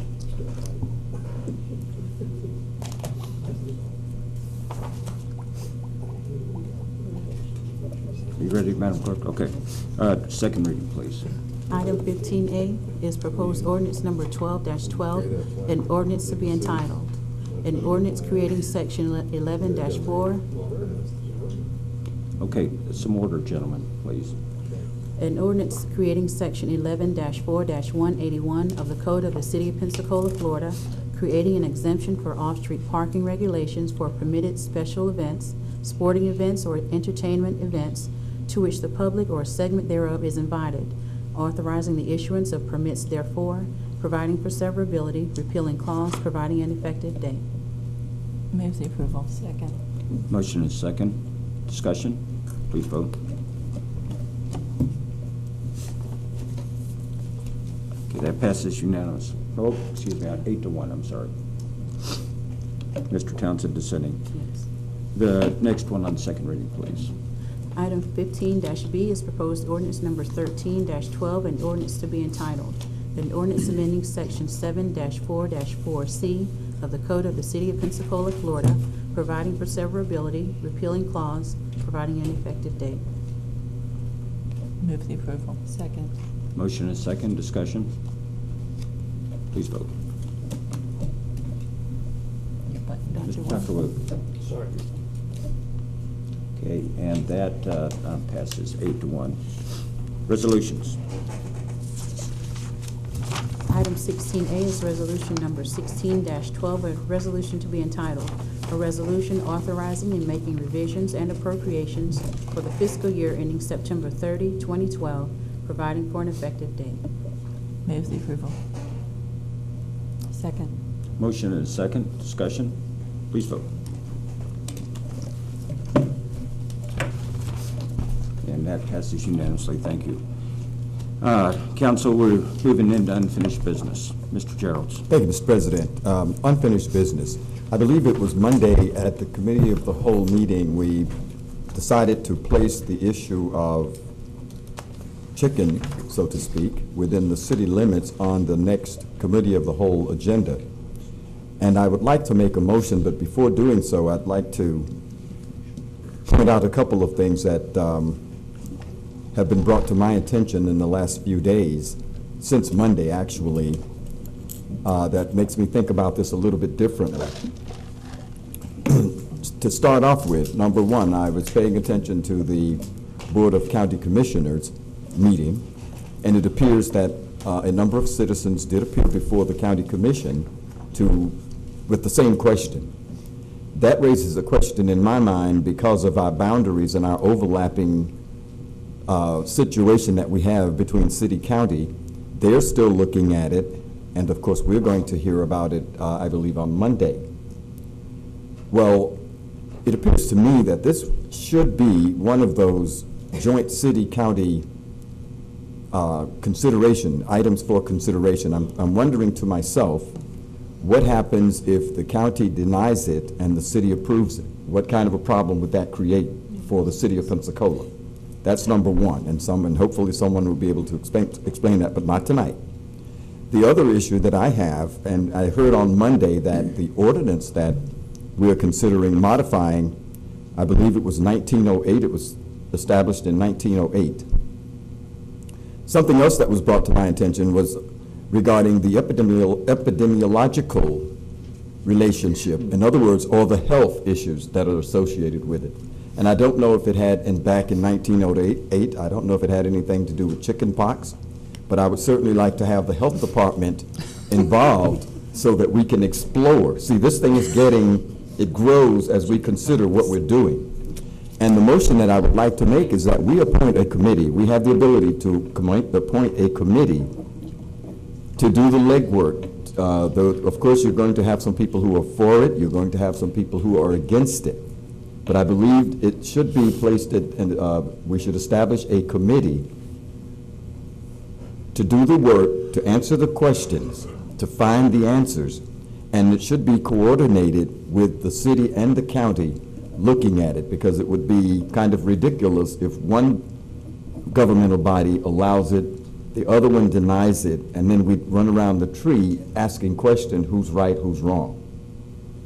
And I would like to hear comments from my fellow council members as to the idea of establishing a committee to do that work and bring back a recommendation to this body, as well as a recommendation that is of a consensus that goes before the county commission. And I'd like to hear my fellow council members' opinion of the idea of bringing or establishing a committee to work jointly to resolve the issue. All right, thank you, Mr. Reynolds. Did you want to address, or do you have a separate topic altogether? Separate topic, sir. Okay, well, we'll put you on hold. Ms. Myers? Yes, I would like to address Councilman Gerald's concerns. First, I would be opposed to having a joint meeting with the county on this at this time. We have quite a few codes that are different from the counties. So, I mean, if you're going to meet with them to have consistency with this code, then we may want to look at some other codes. But I have had numerous conversations with people, both pro and con, on the chicken issue. And I've also had conversations with code enforcement, and with Mr. Reynolds' suggestion and consent, plan to meet with code enforcement to get an idea of some of their concerns. Ms. Myers, let me just interrupt you for a moment. The clerk came over here and asked me, Mr. Geralds, had you made the motion? No, not yet, but my motion would include a meeting, the establishment of a committee, not a joint meeting between the bodies. Okay. If we're going to have a discussion on this, then I need a motion and a second on it. Well, in that case, I move that we establish a committee to do the research and bring back a recommendation to this body. Second. There's a motion and a second now, Ms. Myers. Okay. Well, I'm not opposed to setting up a committee if that's what council wants to do, but I would like some clarification. Is this a committee of the city council or a joint committee with the city council and the county? Because you mentioned the county a few minutes ago. Can I respond? Yes, sir. Since both bodies are considering it, it would be a joint effort between both bodies. Here's my recommendation, is that we don't form the committee yet. We haven't even had the discussion yet. Why form a committee if there's no interest on the part of council to actually change the way that we're doing business? I'd prefer to leave it as is, have it on the committee of the whole for next month. And then if there really is some interest in moving this forward, then we could have that committee. So anyway, we've got motion on the floor. Any more discussion on that motion? Mr. Townsend. Thank you, Mr. President. Well, obviously there's a lot of interest for the amount of emails that I've received. So if we're going to have a meeting, somewhat in the same vein of Councilman Gerald, is we really don't need to have all of the background material and et cetera that we need before we get into a committee as a whole. And I thought this committee that we're proposing could very well get us, do the research, and whereby we could react accordingly, because there are a considerable number of emails that I got and you got also, that some for and some against. So I just hate to come into the committee of the whole and we're going to talk for 45 minutes and we still are not knowledgeable of all of the parameters that we should be knowledgeable of when we consider something like this. Because we do have some boundaries that are significant as relates to city and county lines, close together, meshed together. So it would appear to me that's the way to go in trying to have it a reflection that it will not cause any negative impact on any governmental body. Thank you. Okay, thank you, sir. Dr. Pratt. Thank you, Mr. President. I am in support of your idea that we should have the discussion at least first before we start tasking people with a lot of work. But I think that this also is highlighting the lack of information situation that we're finding ourselves in, which is why we're working towards the council staff position, because there are issues like this where perhaps the mayor doesn't even want to have his staff spend the time looking at it, and we don't have a way to get information other than through the mayor's office at this point. But I do hope that Mr. Reynolds will provide us as much information as he can quickly gather so that we can have as informed discussion as we can with some information at the committee meeting. Thank you. Okay, Mr. Gerald. Thank you, Mr. President. A couple of things. Number one, I believe that there are those individuals in our city and county who are for it and who are against it. And at my place, I received this pamphlet, this little packet, and this one. And as just mentioned, the question of whether or not the mayor's staff has time or would be willing to take a look at this, I do believe that a committee would not be tasking those individuals to do a lot of work that they may or may not want to do. But I would think that the committee would be made up of individuals who are for or against the idea. And since they're bringing it to us, then a committee would be the appropriate place to iron out and to gather the information and come back to us for a decision. And let's face it, not demeaning chicken, but we have some important items before us that we don't have to be distracted by this by simply putting together a committee and allowing them to do the research and bring forth the necessary info to answer those questions that we will have in the committee of the whole. Committees do good work, and if those that are for it, if they prevail over those who are against it and bring a recommendation to us that is loaded with facts, other than the information that we're going to review in these two packets, I think it's fair and even to allow the citizens, both in the county, because if a chicken strays over the county line, where you have to have the necessary tag, or, it gets kind of ludicrous. And if we're looking at the same thing and considering the same idea, I believe it's appropriate to have a committee to do that work and then bring back a recommendation that would be acceptable to all parties. Maybe those who are against it, they may prevail. Those who are for it may prevail. But it would relieve the mayor's staff of doing the research to find out it's appropriate to establish a committee and let that committee do the research, answer all of the questions, and then come back to us with that information and a recommendation. Thank you. Okay. And Ms. Myers, you're up next. I just want to remind you that we're talking about chickens here, and that we already spent about 10 minutes on something we've already agreed to discuss. Ms. Myers. Well,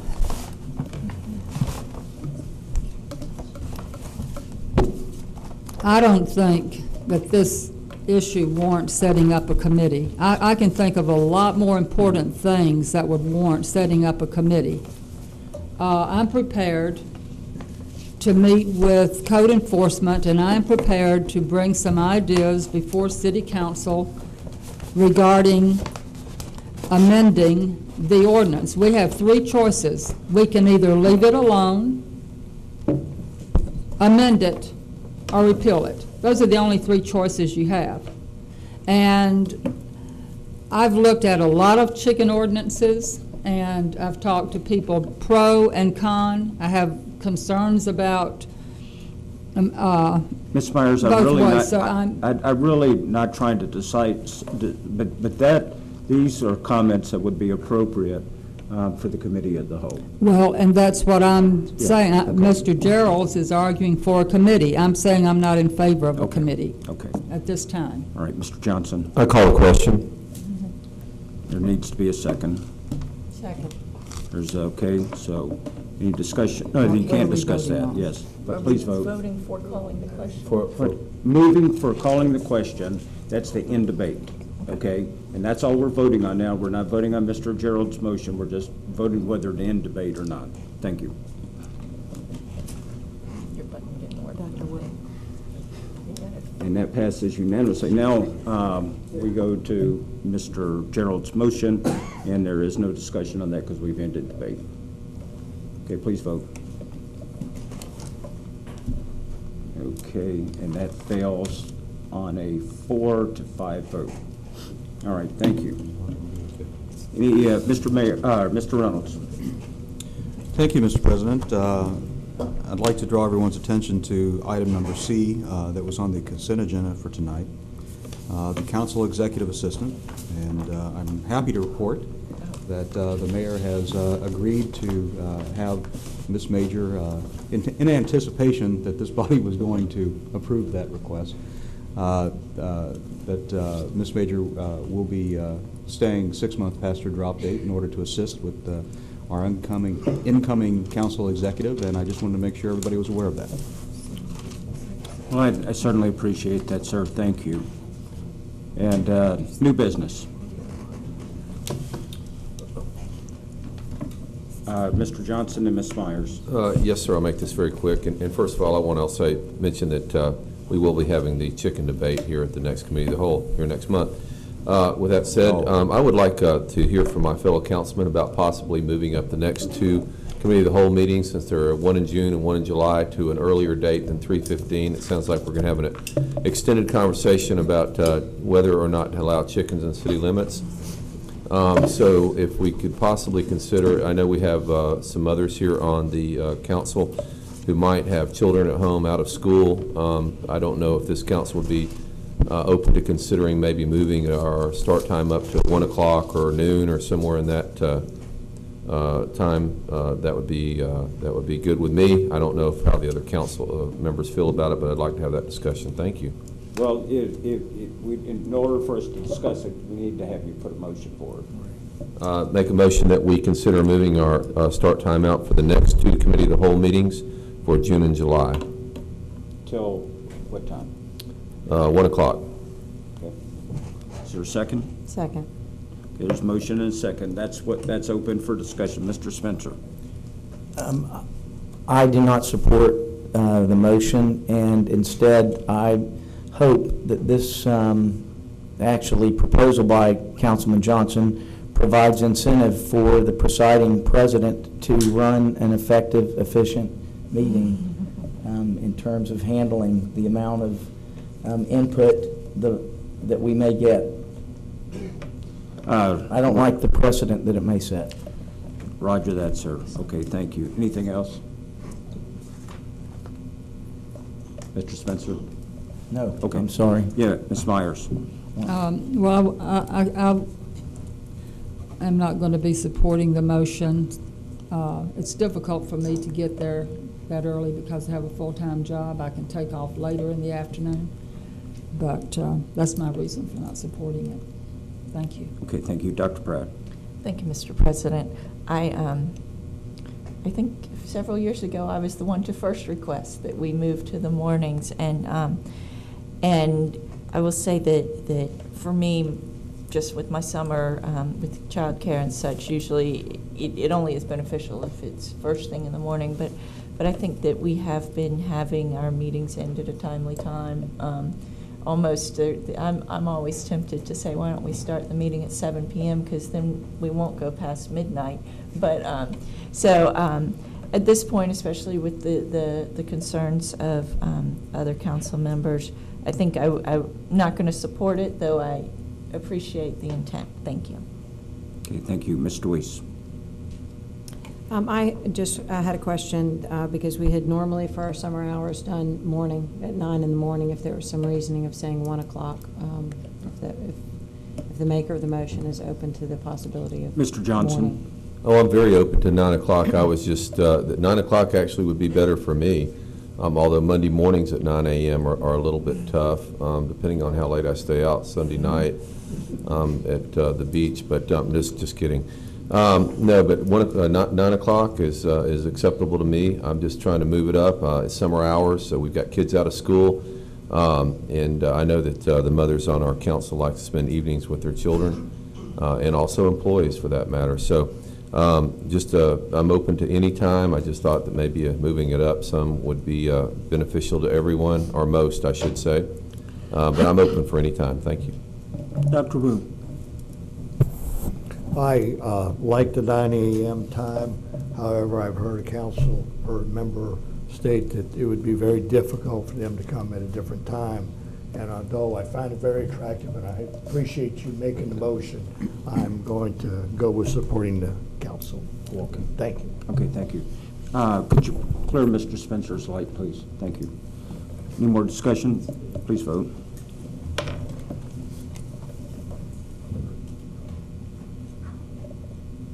And that fails on a 4 to 5 vote. Okay, thank you. Any more new business? Ms. Myers. Yes, I want to bring up an issue involving the Americans with Disabilities Act. The City of Pensacola is a Title II entity, and when a person makes a request for reasonable accommodations to listen to our city council meetings either in person or on TV, I think that we have an obligation under the ADA to accommodate that person. I was contacted by a woman who's deaf who provided me with a letter that she sent to, I believe, Mr. Reynolds or Mr. Mulroy, our ADA coordinator, wanting to know why our city council meetings that are televised on Thursday night are not closed captioned. I don't know if that's been resolved, but I do know that 3 or 4 weeks ago, she sent a letter to the city asking, in lieu of closed captioning at this time, that a sign language interpreter be available at city council meetings so that she can watch the city council meetings. Now, there's some people who obviously who are just hard of hearing, who use closed captioning, that would not be able to read sign language. There are people who are deaf who don't use sign language. However, she's made an individual request for accommodations. We don't have a sign language interpreter here. I talked to her the other day. She informed me that she would like to watch this meeting tonight and had requested a sign language interpreter. We don't have a sign language interpreter here. So I'm inclined to believe that we're in violation of her rights. I don't know the status of her request. Mr. Reynolds possibly could update us on that. But we have an obligation to citizens with disabilities to make our programs accessible. I'm not sure that we're required to have closed captioned, but we have to provide some means of communication for people who are deaf to have access to our meetings if we're using televised meetings. So at the next meeting, I think that it would be prudent on us, if we don't want to be in violation of the ADA, to have a sign language interpreter here if we don't have closed captioning. Mr. Reynolds, are you aware of the request from this lady? I am, Mr. President. I can give a brief on the issue right now, actually, if that's okay. Essentially, we were contacted by the individual that Ms. Myers is referring to, who is a citizen of the county. We looked at her request and essentially determined, legal counsel looked, and actually there's an exception to the American with Disabilities Act that actually covers this kind of programming. But as I said in my response to Ms. Tice, is that just simply because there's an exception doesn't mean it's not the right thing to do. And I promised her at that point that we would look into it. It is very expensive to do that, but that, again, does not mean it's not the right thing to do. She then sent another letter that I believe it was probably about 3 weeks ago, maybe 2.5 weeks ago, wherein she decided that at that point then she would like the services of an interpreter. And currently the attorney's office is reviewing that request, and I got an initial analysis of the statutes probably mid-last week, and I asked for some more clarification, and I'm still awaiting that. Okay. Thank you. Yes, sir. Ms. Myers? Okay, good. All right, open forum. I've got 2 cards. First is Ms. Diane Mack.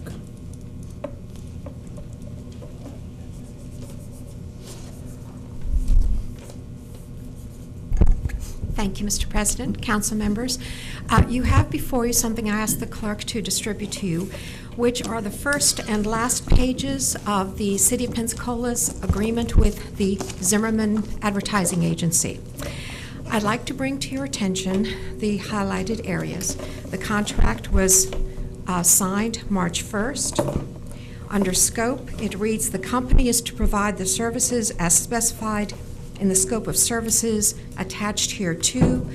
Attached here to on the last page, as part of what this agency promised, were several reports having to do with the accountability of this agency to the city.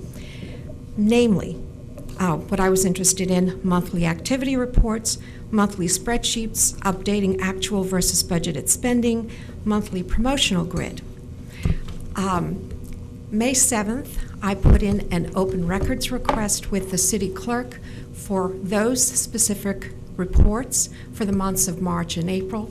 By May 7th, with the agency having billed the city and been paid $20,000 a month for its retainer, I figured, okay, they're doing their accountability thing. We should see what they have been doing for their $20,000 a month.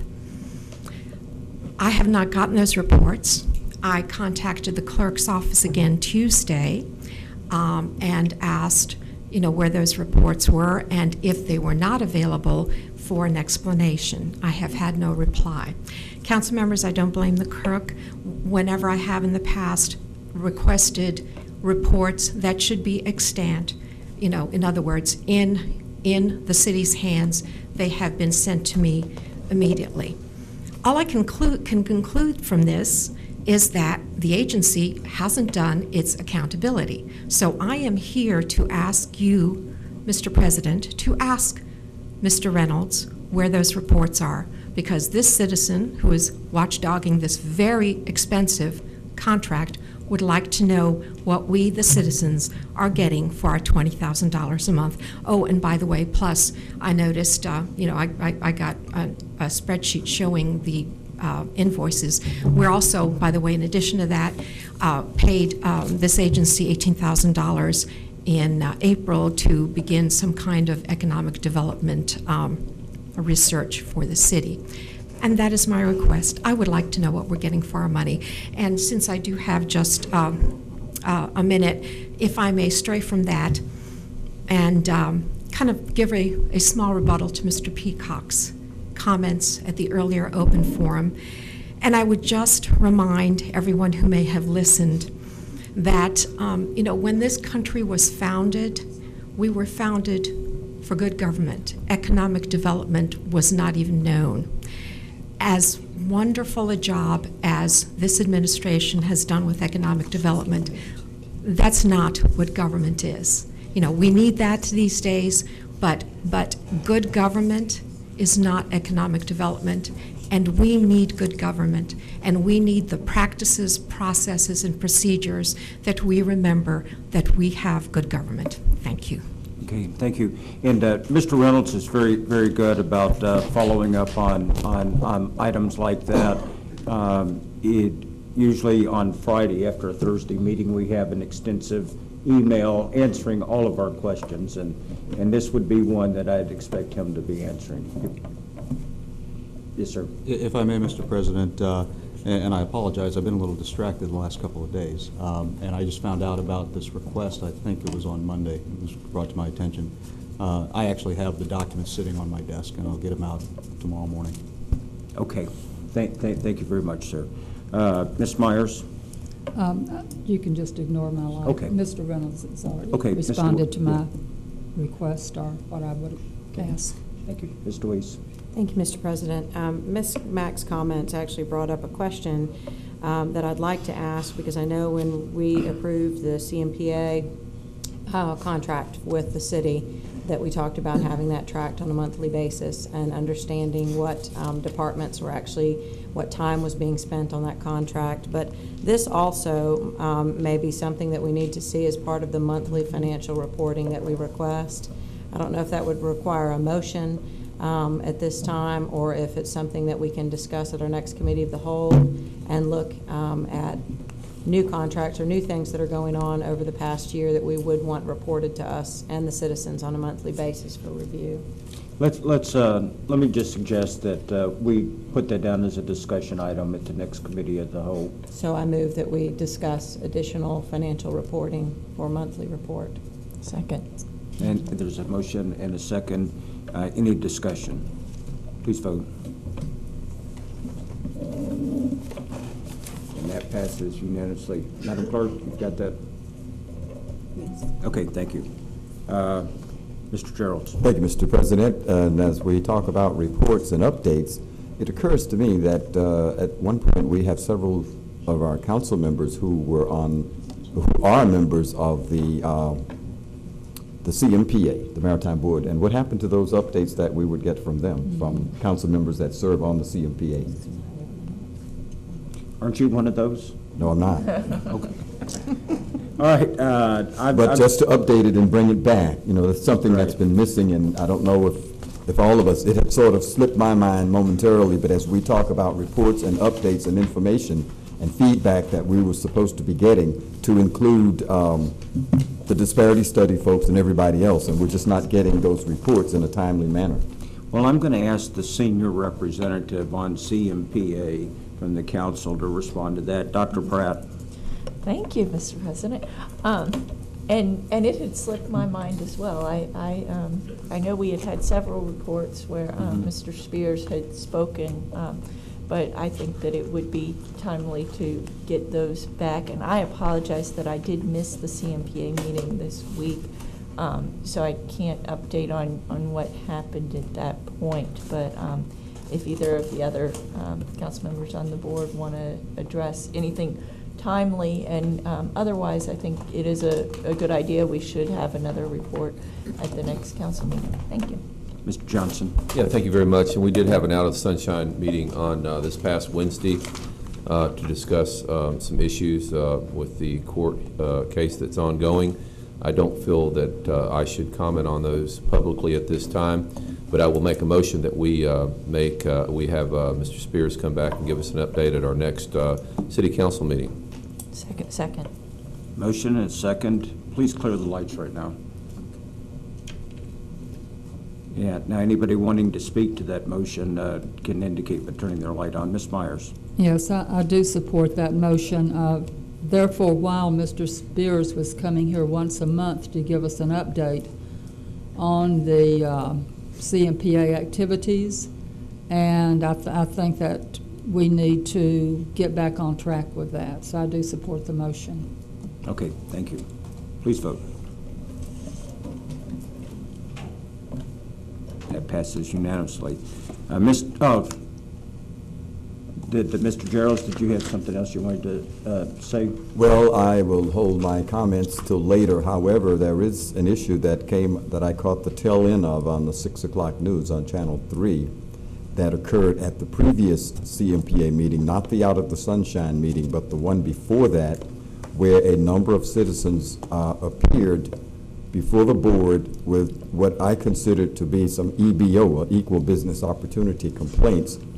And I was just wondering, would we get some feedback from Mr. Spears or whoever comes before us to let us know what the citizens' complaints, because I would certainly hope that it does not end up being an embarrassment for the CMPA or for the city. So there were some things that were brought up, and I saw a little thing about it in the Independent News and a couple of other places that I read on a frequent basis. But it involves some things that could prove embarrassing for the city, and we need an update so that we can track and find out actually what happened and how it happened in the dark outside of the EBO efforts that the board funded and paid for. So I'll be curious to know what actually went on. Thank you. All right, thank you. Miss Debbie Kirby. Debbie.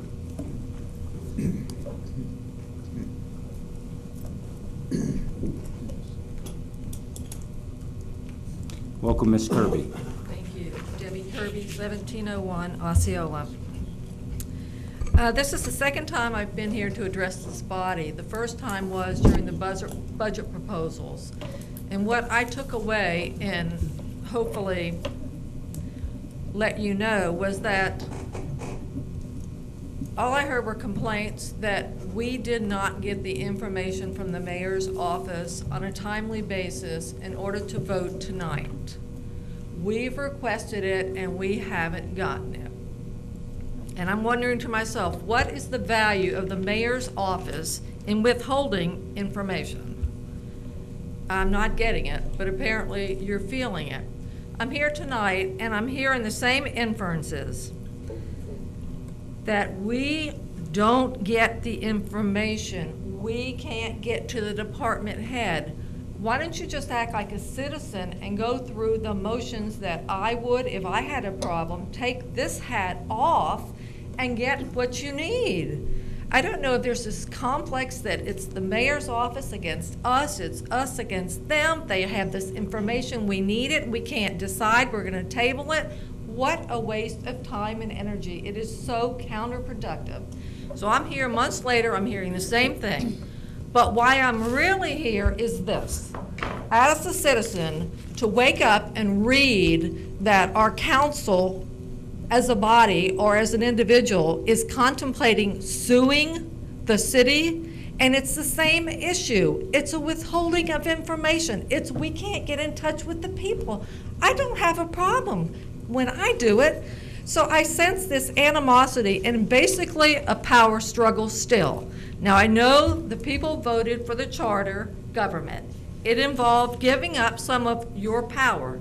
I think we're still struggling with that issue, and we're disguising it in these ways by saying it's the information, it's that they're not being productive. I'm going to come back, and I hope that we're still not addressing these same issues. We, the people, voted for the charter government. It's in our best interest, and yours as well, individually, not perhaps as a body, to let the mayor and his staff do their jobs. We're paying them to do their jobs. All of this other peripheral is counterproductive, is a waste of money, and quite frankly, I know we don't have budget for waste. So let's get on with it. Give it up. The mayor is trying to move the city forward, and I sense that the board is trying to hold the city from moving forward. Perception is reality. I know you can all argue with me that that's not what you're doing. I'm telling you that as a citizen, that is my perception. You're all elected. You're here supposedly to represent the people. And sometimes I think we have our self-interest and they get in the way. So please, let the mayor do his job, move the city forward, not backward, not stagnant like it has been for so long. We want to move forward. I know you say you do, but you put obstacles in the way. Quite frankly, I'm tired of that. And now we're having this all play out in the court of public opinion. That can only be counterproductive. Thank you. Thank you, Ms. Kirby. Ms. Myers, Dr. Pratt have their lights on. I'm just going to ask for a big huge favor from all of council tonight, and let's just let the dust settle and not discuss this. It's an emotional issue for many people, and I'm not going to prevent you from talking. I mean, if a council member, really wants to shut it down, they can always make a motion on that. I don't want it to go to that part. I'm just asking that we give this time to settle. I had a very, very long meeting with the mayor yesterday, and I think that whatever problems that some may have been experiencing, you're going to see a different posture. And I ask that you give it 2 to 3 weeks to see how this is going to turn out. And I'm not saying this because I'm one of the biggest allies the mayor has on this council, or because the mayor is my friend, and I'm both to him. But thank you. I'm both to him, and I'm very unapologetic about that. But it's not that I'm wanting to dismiss your concerns, is just see how things unfold over the next 2 to 3 weeks. Thank you. Okay. All right. Ms. Myers? Yes, I'd like to respond to the citizen's concern. First of all, the city council is not the one who retained private counsel. I did. And the suit is not against the city. The mayor is not the city. This has to do with an issue of separation of powers. It's that simple. It's a constitutional issue that has to do with separation of powers. And I made the decision after Monday night's meeting to contact private counsel because I don't believe that I have adequate representation from the city attorney's office. The question was put to the city attorney Monday as to the legal ramifications of the memo that the mayor sent out to city council and to staff regarding communications with city employees. The city attorney declined to give an opinion. So I went and got an opinion from a private attorney, which I don't think I should have had to have done that. But that's how it occurred. And based upon talking to private counsel, I believe that I made the right decision. And so that's how it came about. But I just wanted to make clear, you said that we paid the mayor to do his job. You also, the citizens, paid the city council to do our job. We're also paid by you. Right, we trust that you will. And so I'm going to... For both of you, address the chair, please. I'm going to do everything I can to make sure that I represent the citizens who are paying me to do a job, to be the legislative body, and in order to do that, I need to have the proper balance of power in this government. And again, I ask that you give it 2 to 3 weeks to see how this works for you. So, Dr. Pratt. Thank you, Mr. President. And I'm not going to address the specific headlines that brought you here tonight, but I want to respond that we all are working to move the city forward, not just the mayor and his staff, but this council is as well. And we're trying to move it forward in a way that sets the framework for many years to come. It's not just about who is in which position right now. The information situation is critical for all of us. We're elected to make informed decisions, and when we are faced with a vote where we don't feel like we have enough information, we're struggling. And part of that struggle has been because we hadn't had council staff in place. I hope that our action tonight will work towards rectifying that, because we need information, because we get calls from citizens and have to be able to defend our votes. So that's why we've had a struggle, because we didn't have a source of information that was responsive to us. But I keep hearing the growing pains that we need to just, be done working out this charter. And I'll remind all of us that the Supreme Court's still going strong after 200 some odd years, and they're working out the issues with our Constitution constantly. Our city attorney has reminded us occasionally that if we want to resolve some of the issues that we're struggling with, how do you interpret this line or that line? Our only ultimate recourse is the courts. I hope that we don't end up there, but we're still figuring it out. And so it's still growing pains, but it's not a personal attack by any of us against the mayor as a person or against the administration or anything like that. It's our desire to ensure that we are doing what we believe we were elected to do, to support the mayor in what he's elected to do. And it can be done in a very collaborative way. It's just trying to figure it out, especially from our end in a public meeting, that it's hard for us to work out some of these kinks without coming here and expressing them.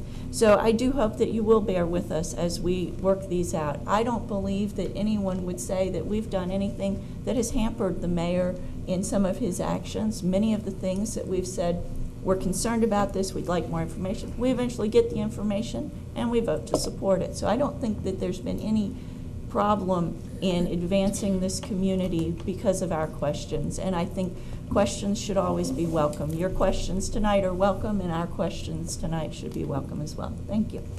Thank you all. Yes, and thank you. And before I call on you, Ms. Deweese, just want to tell people what my experience has been over the last 17 months. Is that Mayor Hayward was elected with his opponent being one of the most liked guys in all of Pensacola. And that was Mayor Mike Wiggins, gave many years of great service to this. But Mayor Hayward was elected over that gentleman. And I would dare say that if he stood for election today, that he'd win by a much wider margin than he did the first time around. People in this town love Ashton Hayward. And we've had 17 months of jockeying and fighting with the mayor. And in every one of those fights, right or wrong, we have come out the bloodier for it. I've spent the last 2 weeks now, even before some of this stuff started getting generated on, before that memo came out, I was having meetings. And I got to tell you that this town is optimistic about this mayor. And I think that what we have to do is examine ourselves. And I know Mr. Geralds is chairing a workshop for our strategic goals. I'd ask that one part of that would be team building, among the council members, and so that we can work together as a unit. I had it described to me that we're like the Greek parliamentary system with 9 different parties out here with no coalition going. And so anyway, with that, I just want you to know that my position is I support the mayor. I had some problems with the email that came along with the memo, but the memo itself is the same one I received from Mr. Alcoby and the same one I received from Mr. Tom Bonfield. And there was one time I stepped out of line with one of Mr. Bonfield's employees. It was just barely over the line, a toe over the line, and I apologized to him for it, and he said, well, I'm not angry, I just, as a reminder, that they're my employees.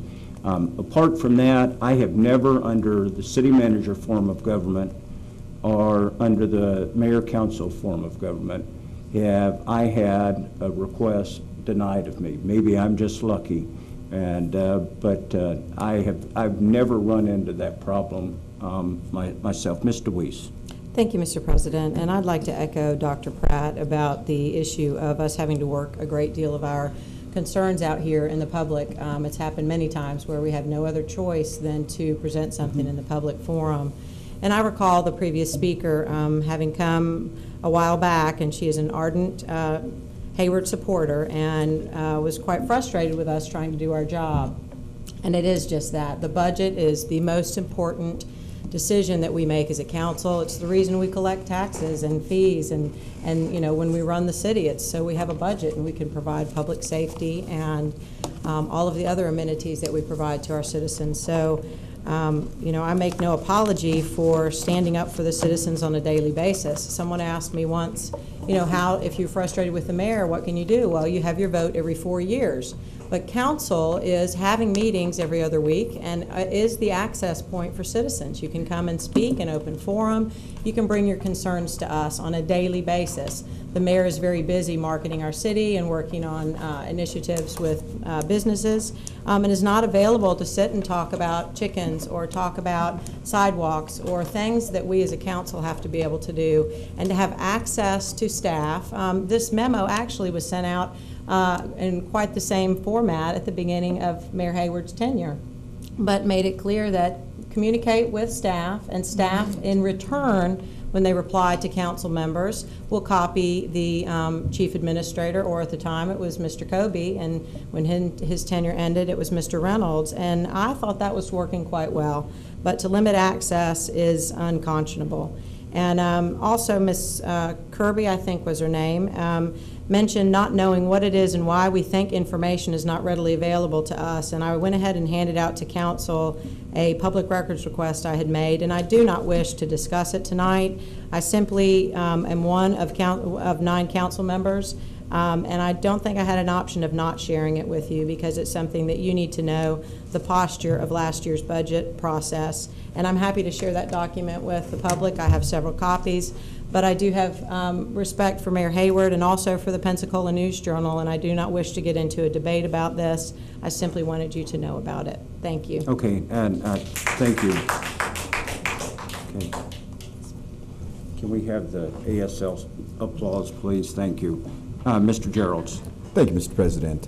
And by the way, we still have 2 people that wish to speak. Okay, I'll try my best to be brief. But I wanted to point out a couple of things that I've heard this evening. Number one,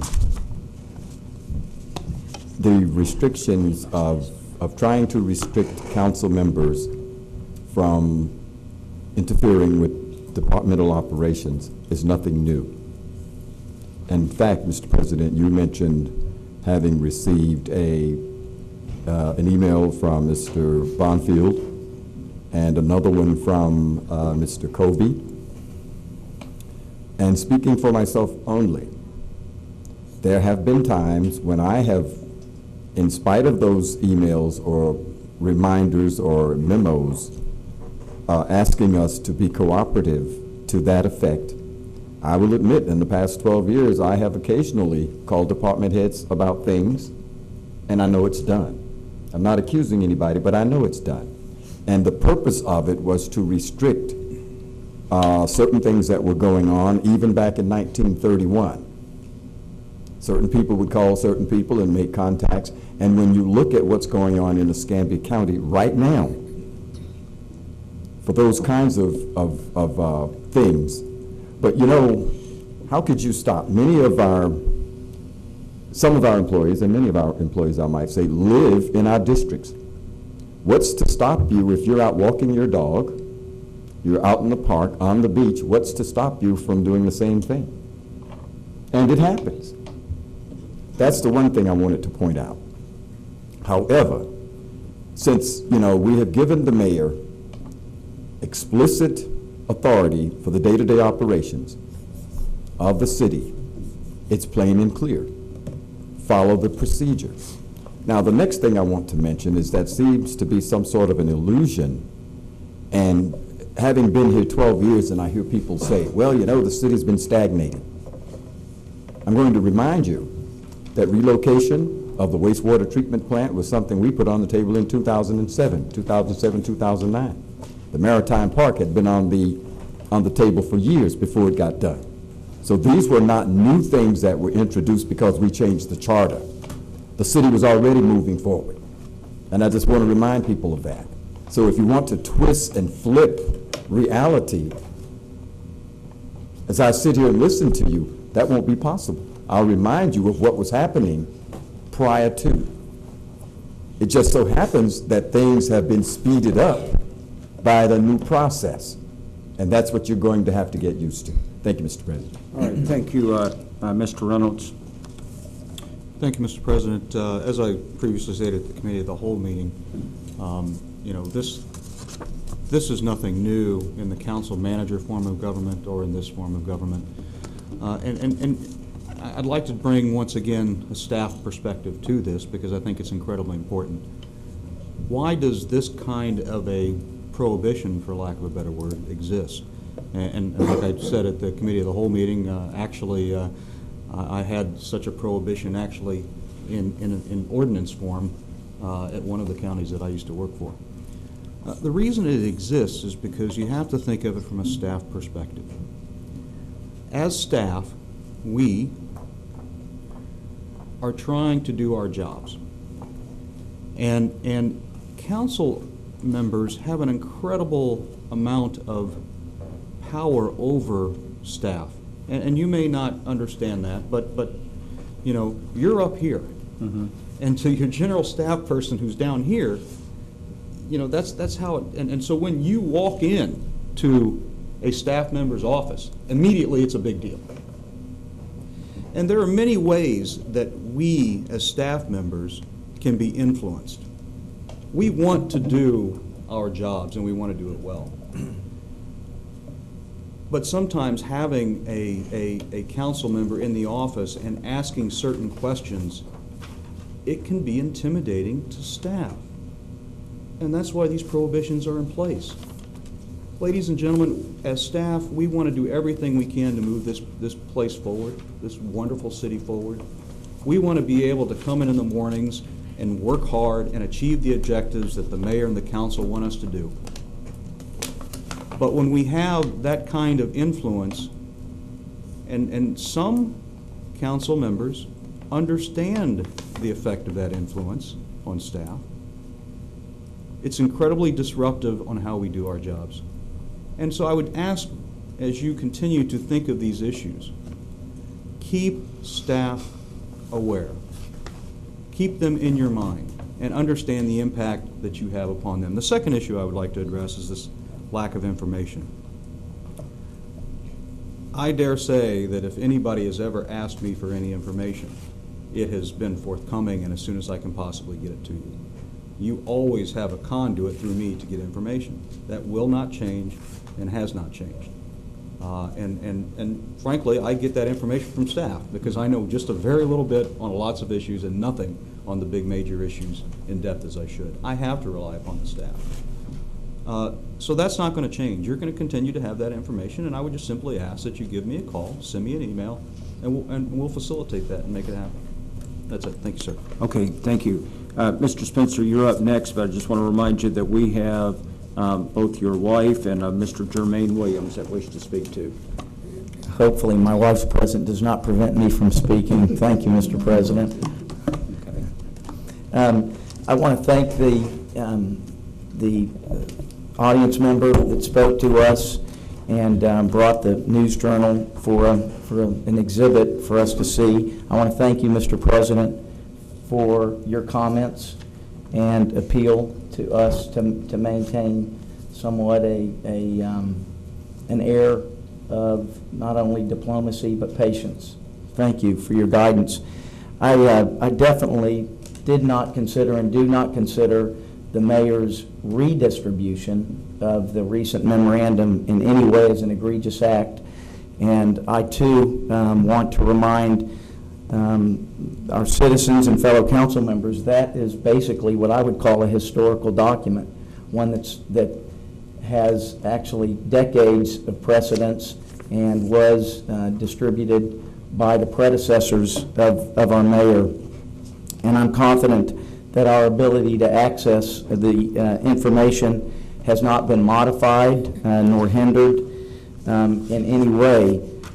So again, my point is, I did not consider that to be an abrupt, egregious act, and I do feel that, unfortunately, the threat of a lawsuit that is naming our city's most public figure has far-reaching collateral damage, and really in the court of perception, as our audience member pointed out. And so I hope it will reserve those sorts of knee-jerk reactions for episodes that in fact have a longer duration, perhaps, of indication of disrespect for the council or the legislative process and body.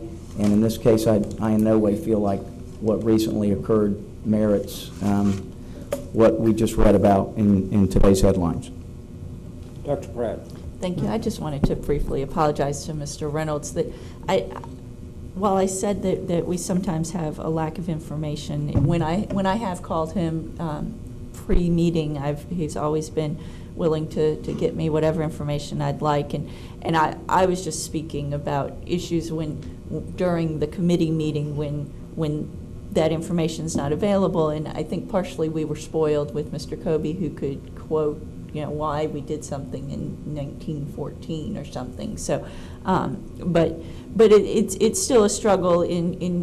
I think it's also just dynamics and growth of all of us figuring out what questions we want to have answered in advance, and and their ability to sort of divine some of the things we'd like to possibly know during the committee. So I want to make sure everyone understands that I do appreciate all of Mr. Reynolds' help when I've called him for other issues. Thank you. Okay, Ms. Crystal Spencer.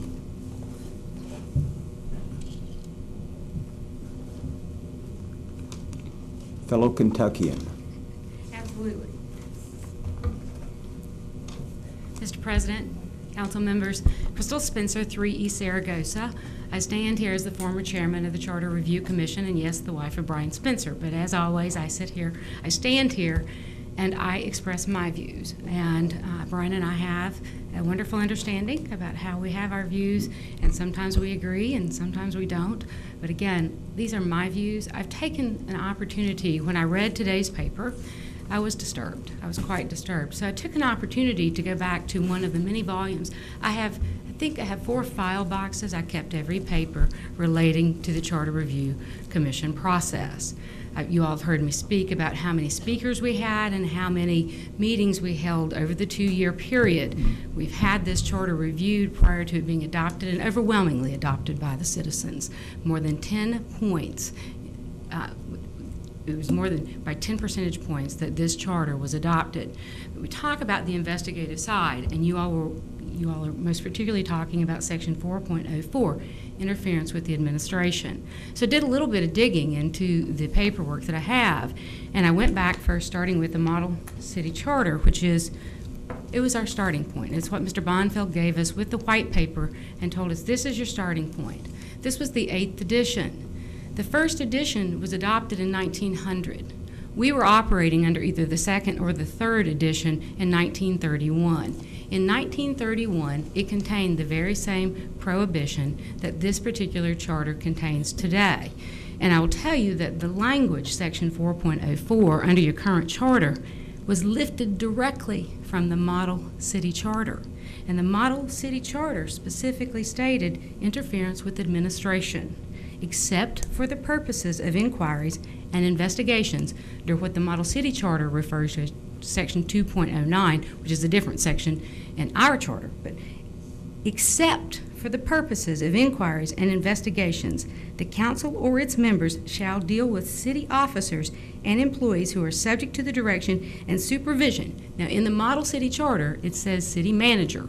But when you read the preamble and when you read the comments in the back of the Model City Charter, it says, should you elect to go with a mayor-council form of government, you simply take manager and drop in mayor. So that's what we did as a Charter Review Commission. We took this provision directly from the 8th addition. So you shall deal with city officers and employees who are subject to the direction and supervision of the mayor solely through the mayor, and neither the council nor its members shall give orders to any other employees, or either publicly or privately. When you turn to the comments of that, the comment says specifically, council members are strictly prohibited from giving orders to city officers and employees. So there is a lengthy history as it relates to Model City Charter, to our 1931 Charter, and the language is very clear as to what the intent was. And through the debate and through my recollection, we specifically debated the issue that the mayor shall be the head of this city, and that the city council shall not give directives to city employees. They shall not interfere with the governance of city employees. They shall not communicate with the city employees except through the mayor's office. It's very clear. I don't believe it's violative of any rights. I believe that there's going to be historical perspective that goes back at least to the second edition, if not even the first edition. I have not looked at the edition in 1900 as it was adopted, but I do know that through its various iterations, that's the very language that has been adopted through municipalities throughout this country. So again, I would encourage you to follow this charter, uphold its provisions, and continue moving Pensacola forward. Thank you. Thank you. Mr. Jermaine Williams. Welcome, Mr. Williams.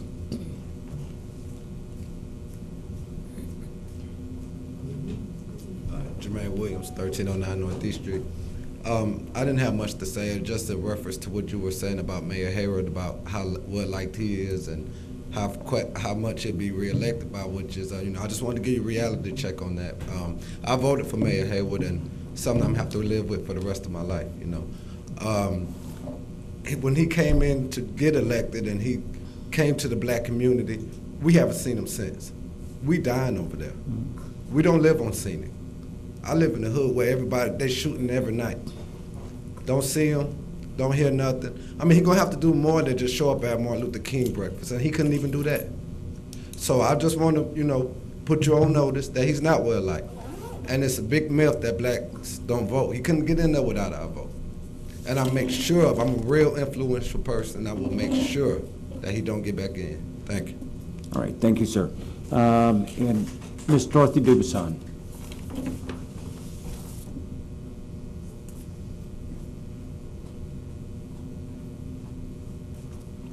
Thank you, Council, for allowing us to speak and for remaining while all of us did speak.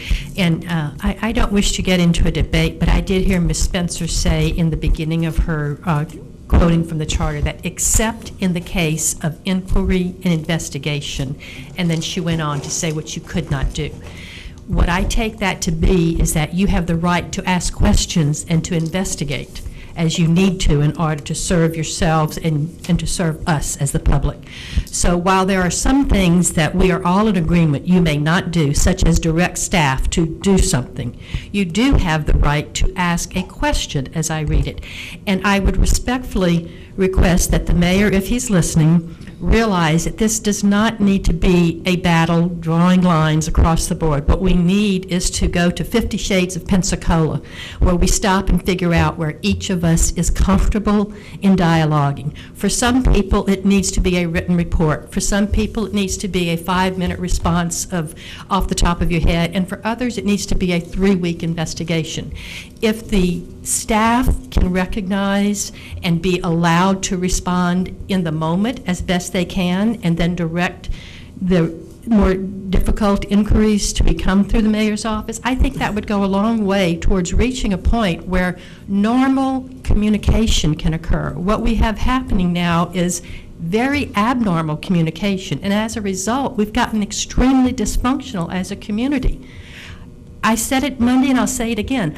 I should not be able to get information more easily and quicker than you council people. You should be the first line of response to the staff. And I believe that you are all citizens, so you have a right to get the same questions answered that I do.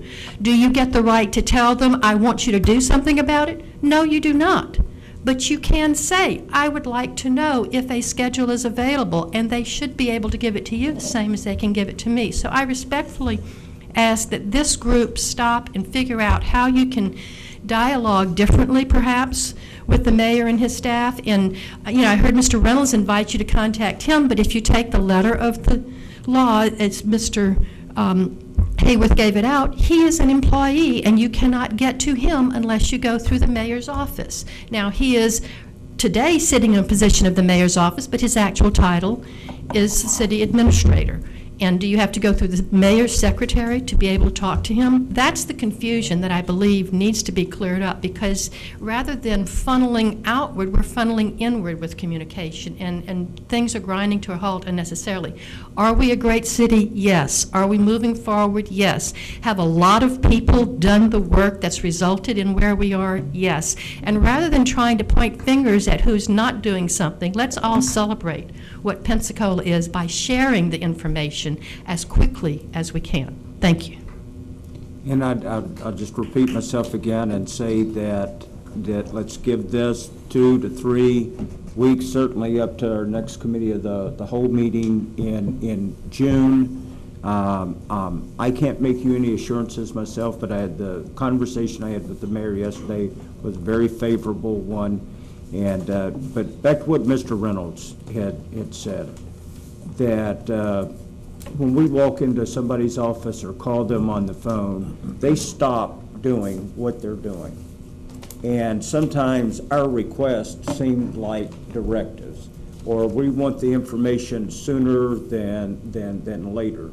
My wife read a book, she's read most of the Stephen Covey books and other workplace books, and one of them, a chapter was monkeys on your back. And that some managers have to learn to keep their subordinates, and I'm not saying we're subordinate to the city staff, but coming in and interrupting your day 10 times. Some of these managers were wondering, how in the world can I put in a 10-hour day, 5 days a week, come home tired and look back and found that I got nothing, very little done. And it was because of all these little interruptions. If we go through Mr. Reynolds as our first line of contact, first of all, he probably knows better than we do who to direct that request to. It's he can put a timeline on there because he's allowed to direct them. I want an answer by 5 o'clock or by close of business tomorrow. And we do not, under any charter that we've operated under, have the ability to do that. In fact, it's illegal for us to do that. I just want you to be mindful of that, and that certainly, Mr. Reynolds, you do not have to get an okay from the mayor to go to Mr. Reynolds. Here to tell you, you don't have to do that. And I suspect that if you have a piece of information you think Mr. Garza would be able to answer on the telephone, I don't think anybody's going to criticize you for giving Mr. Garza a call. And again, let's start all over, new day here, and I've got 3 council members that want to speak. Please close it up. Mr. Townsend. Thank you, Mr. President. I wouldn't go in to say anything, but the uniqueness of this situation is that we're all in the same hat based on the action of one council member. By that I mean this council has never gone on record as saying that we are not getting the information that we want, that we're going to sue the mayor, but it's hard to distinguish an individual and a council. I get everything that I want. This particular memo, like you said, it has a lot of history with it. It's been out from Tom Bonfield, Al Colby, and all back.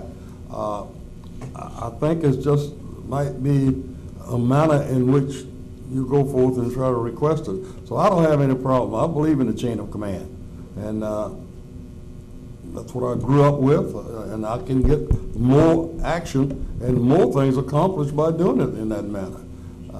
Because when you go to the head shop, and they pass it down, it's going to get done. So we need to distinguish what's going on here. It's not the council.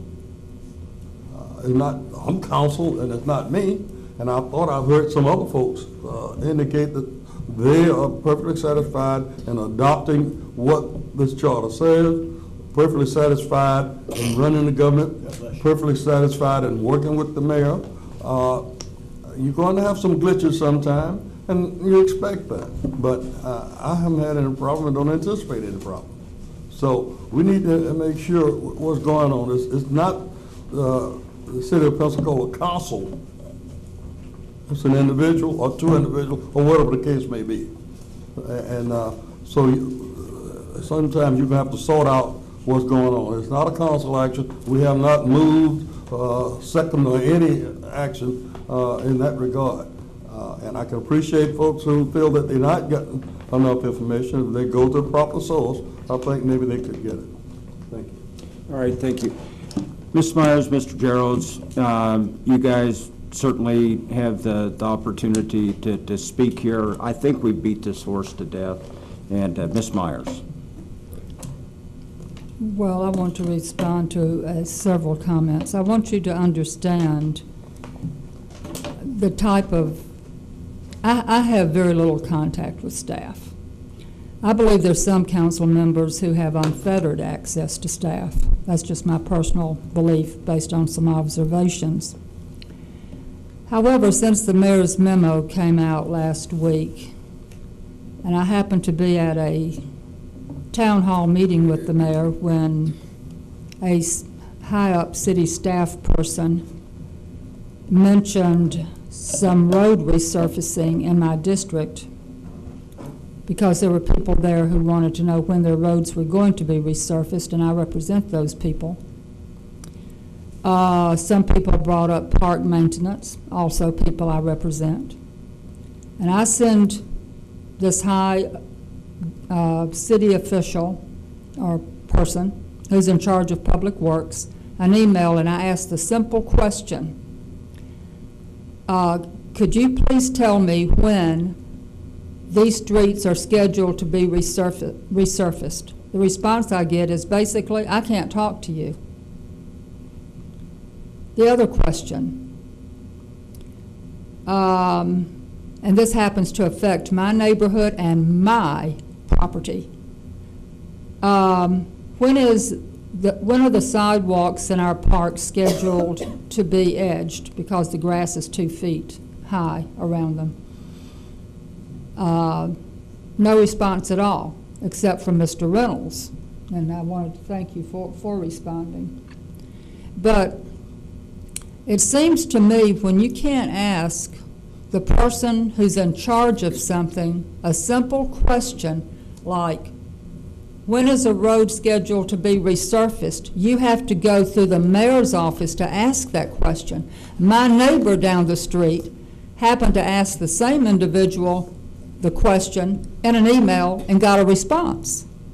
That person has apparently more rights to get information than I do as a city council member and a member of the governing body. And that's what I have a problem with. I find that unacceptable. And I have that right under the charter to make inquiries, to make simple inquiries, mundane inquiries. And you know, if the mayor wants to be bothered with my mundane little inquiries, well, if that's what he wants his city manager to have to respond to, that's his prerogative, but I believe I have the right under this charter to ask those simple questions. Ms. Myers, I've tried to say this. Well, I won't say any more. Okay, is that I said give it a month. Whatever the perception was of staff of being able to talk to us or us being able to talk to them, again, I'm not going to reveal the particulars of the conversation, but today is a new day. The Mayor has heard your concerns, and if we continue to have some perception problems with that, then I think this is open for discussion. But right now, I have his assurance that it is a new day, but still the best place to go is to Mr. Reynolds. And if you don't feel like you can do it to him, just send the email directly to Mayor Hayward. He's got somebody that reads his emails and routes them to the appropriate person. Mr. Gerald. Thank you, and I'll be very brief. I guess it takes a while for us to learn policies and procedures. However, the number is 435-1603. It doesn't restrict the citizens from calling those numbers. Listen to the menu. When people call me about things that I don't know, I recite the number 435-1603, and most times I'm able to give them a name of a person and the department that they need to talk to.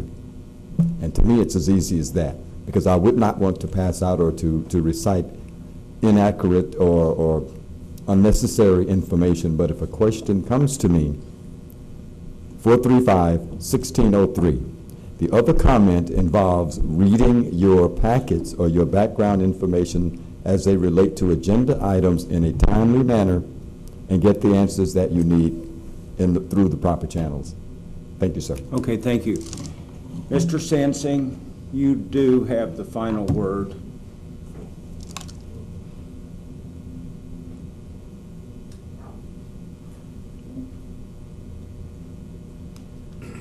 And all this for less than $14,000 a year. Welcome.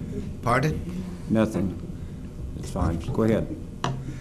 Gary Sansing, 1517 East Jackson, citizen of the city and the county. You know, sometimes our passions get away from me, at least. I couldn't sit up there and take what you people do. And I'm grateful for all of you. But I sort of agree with Miss Myers. I mean, one of the things, even in the military, we had a public information officer, or you had a right. I mean, when I used to, Mrs. Richardson used to be out at the front desk. I was hoping sometimes Mayor Fogg or whoever could have a public information officer. But now we have to go through our city council person. And if I bite my tongue, count to 100, and watch your language. If I can't get the information from my city council person, I mean, this is ridiculous. I have to call the mayor to find out. He ain't got time for that. He should allocate responsibilities. Listen, I call this place paradise. I mean, this is unbelievable the way the city and the county we live in. I mean, we're going to survive better than the rest of the state, even though you're trying to bankrupt the city.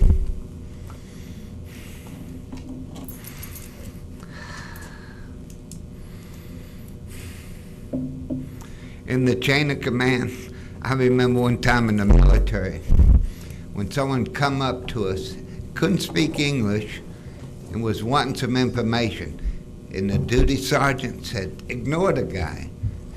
I couldn't. I had to go outside the chain of command and call someone who had the courage to make some things happen.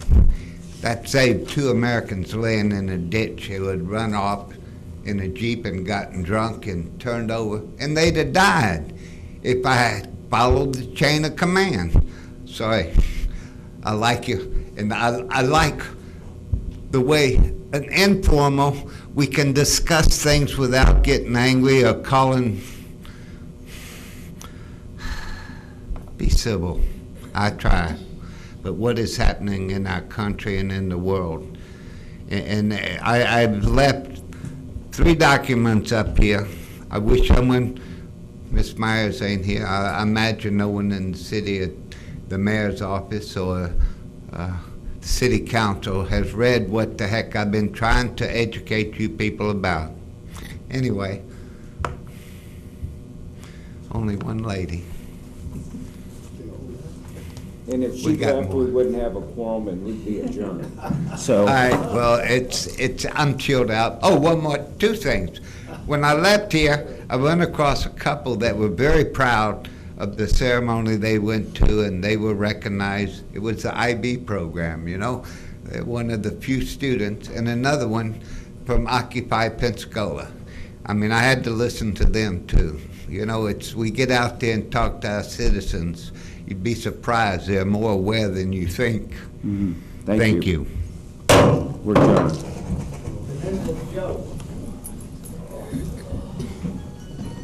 Is that Joe? Yeah, that's Joe. Joe.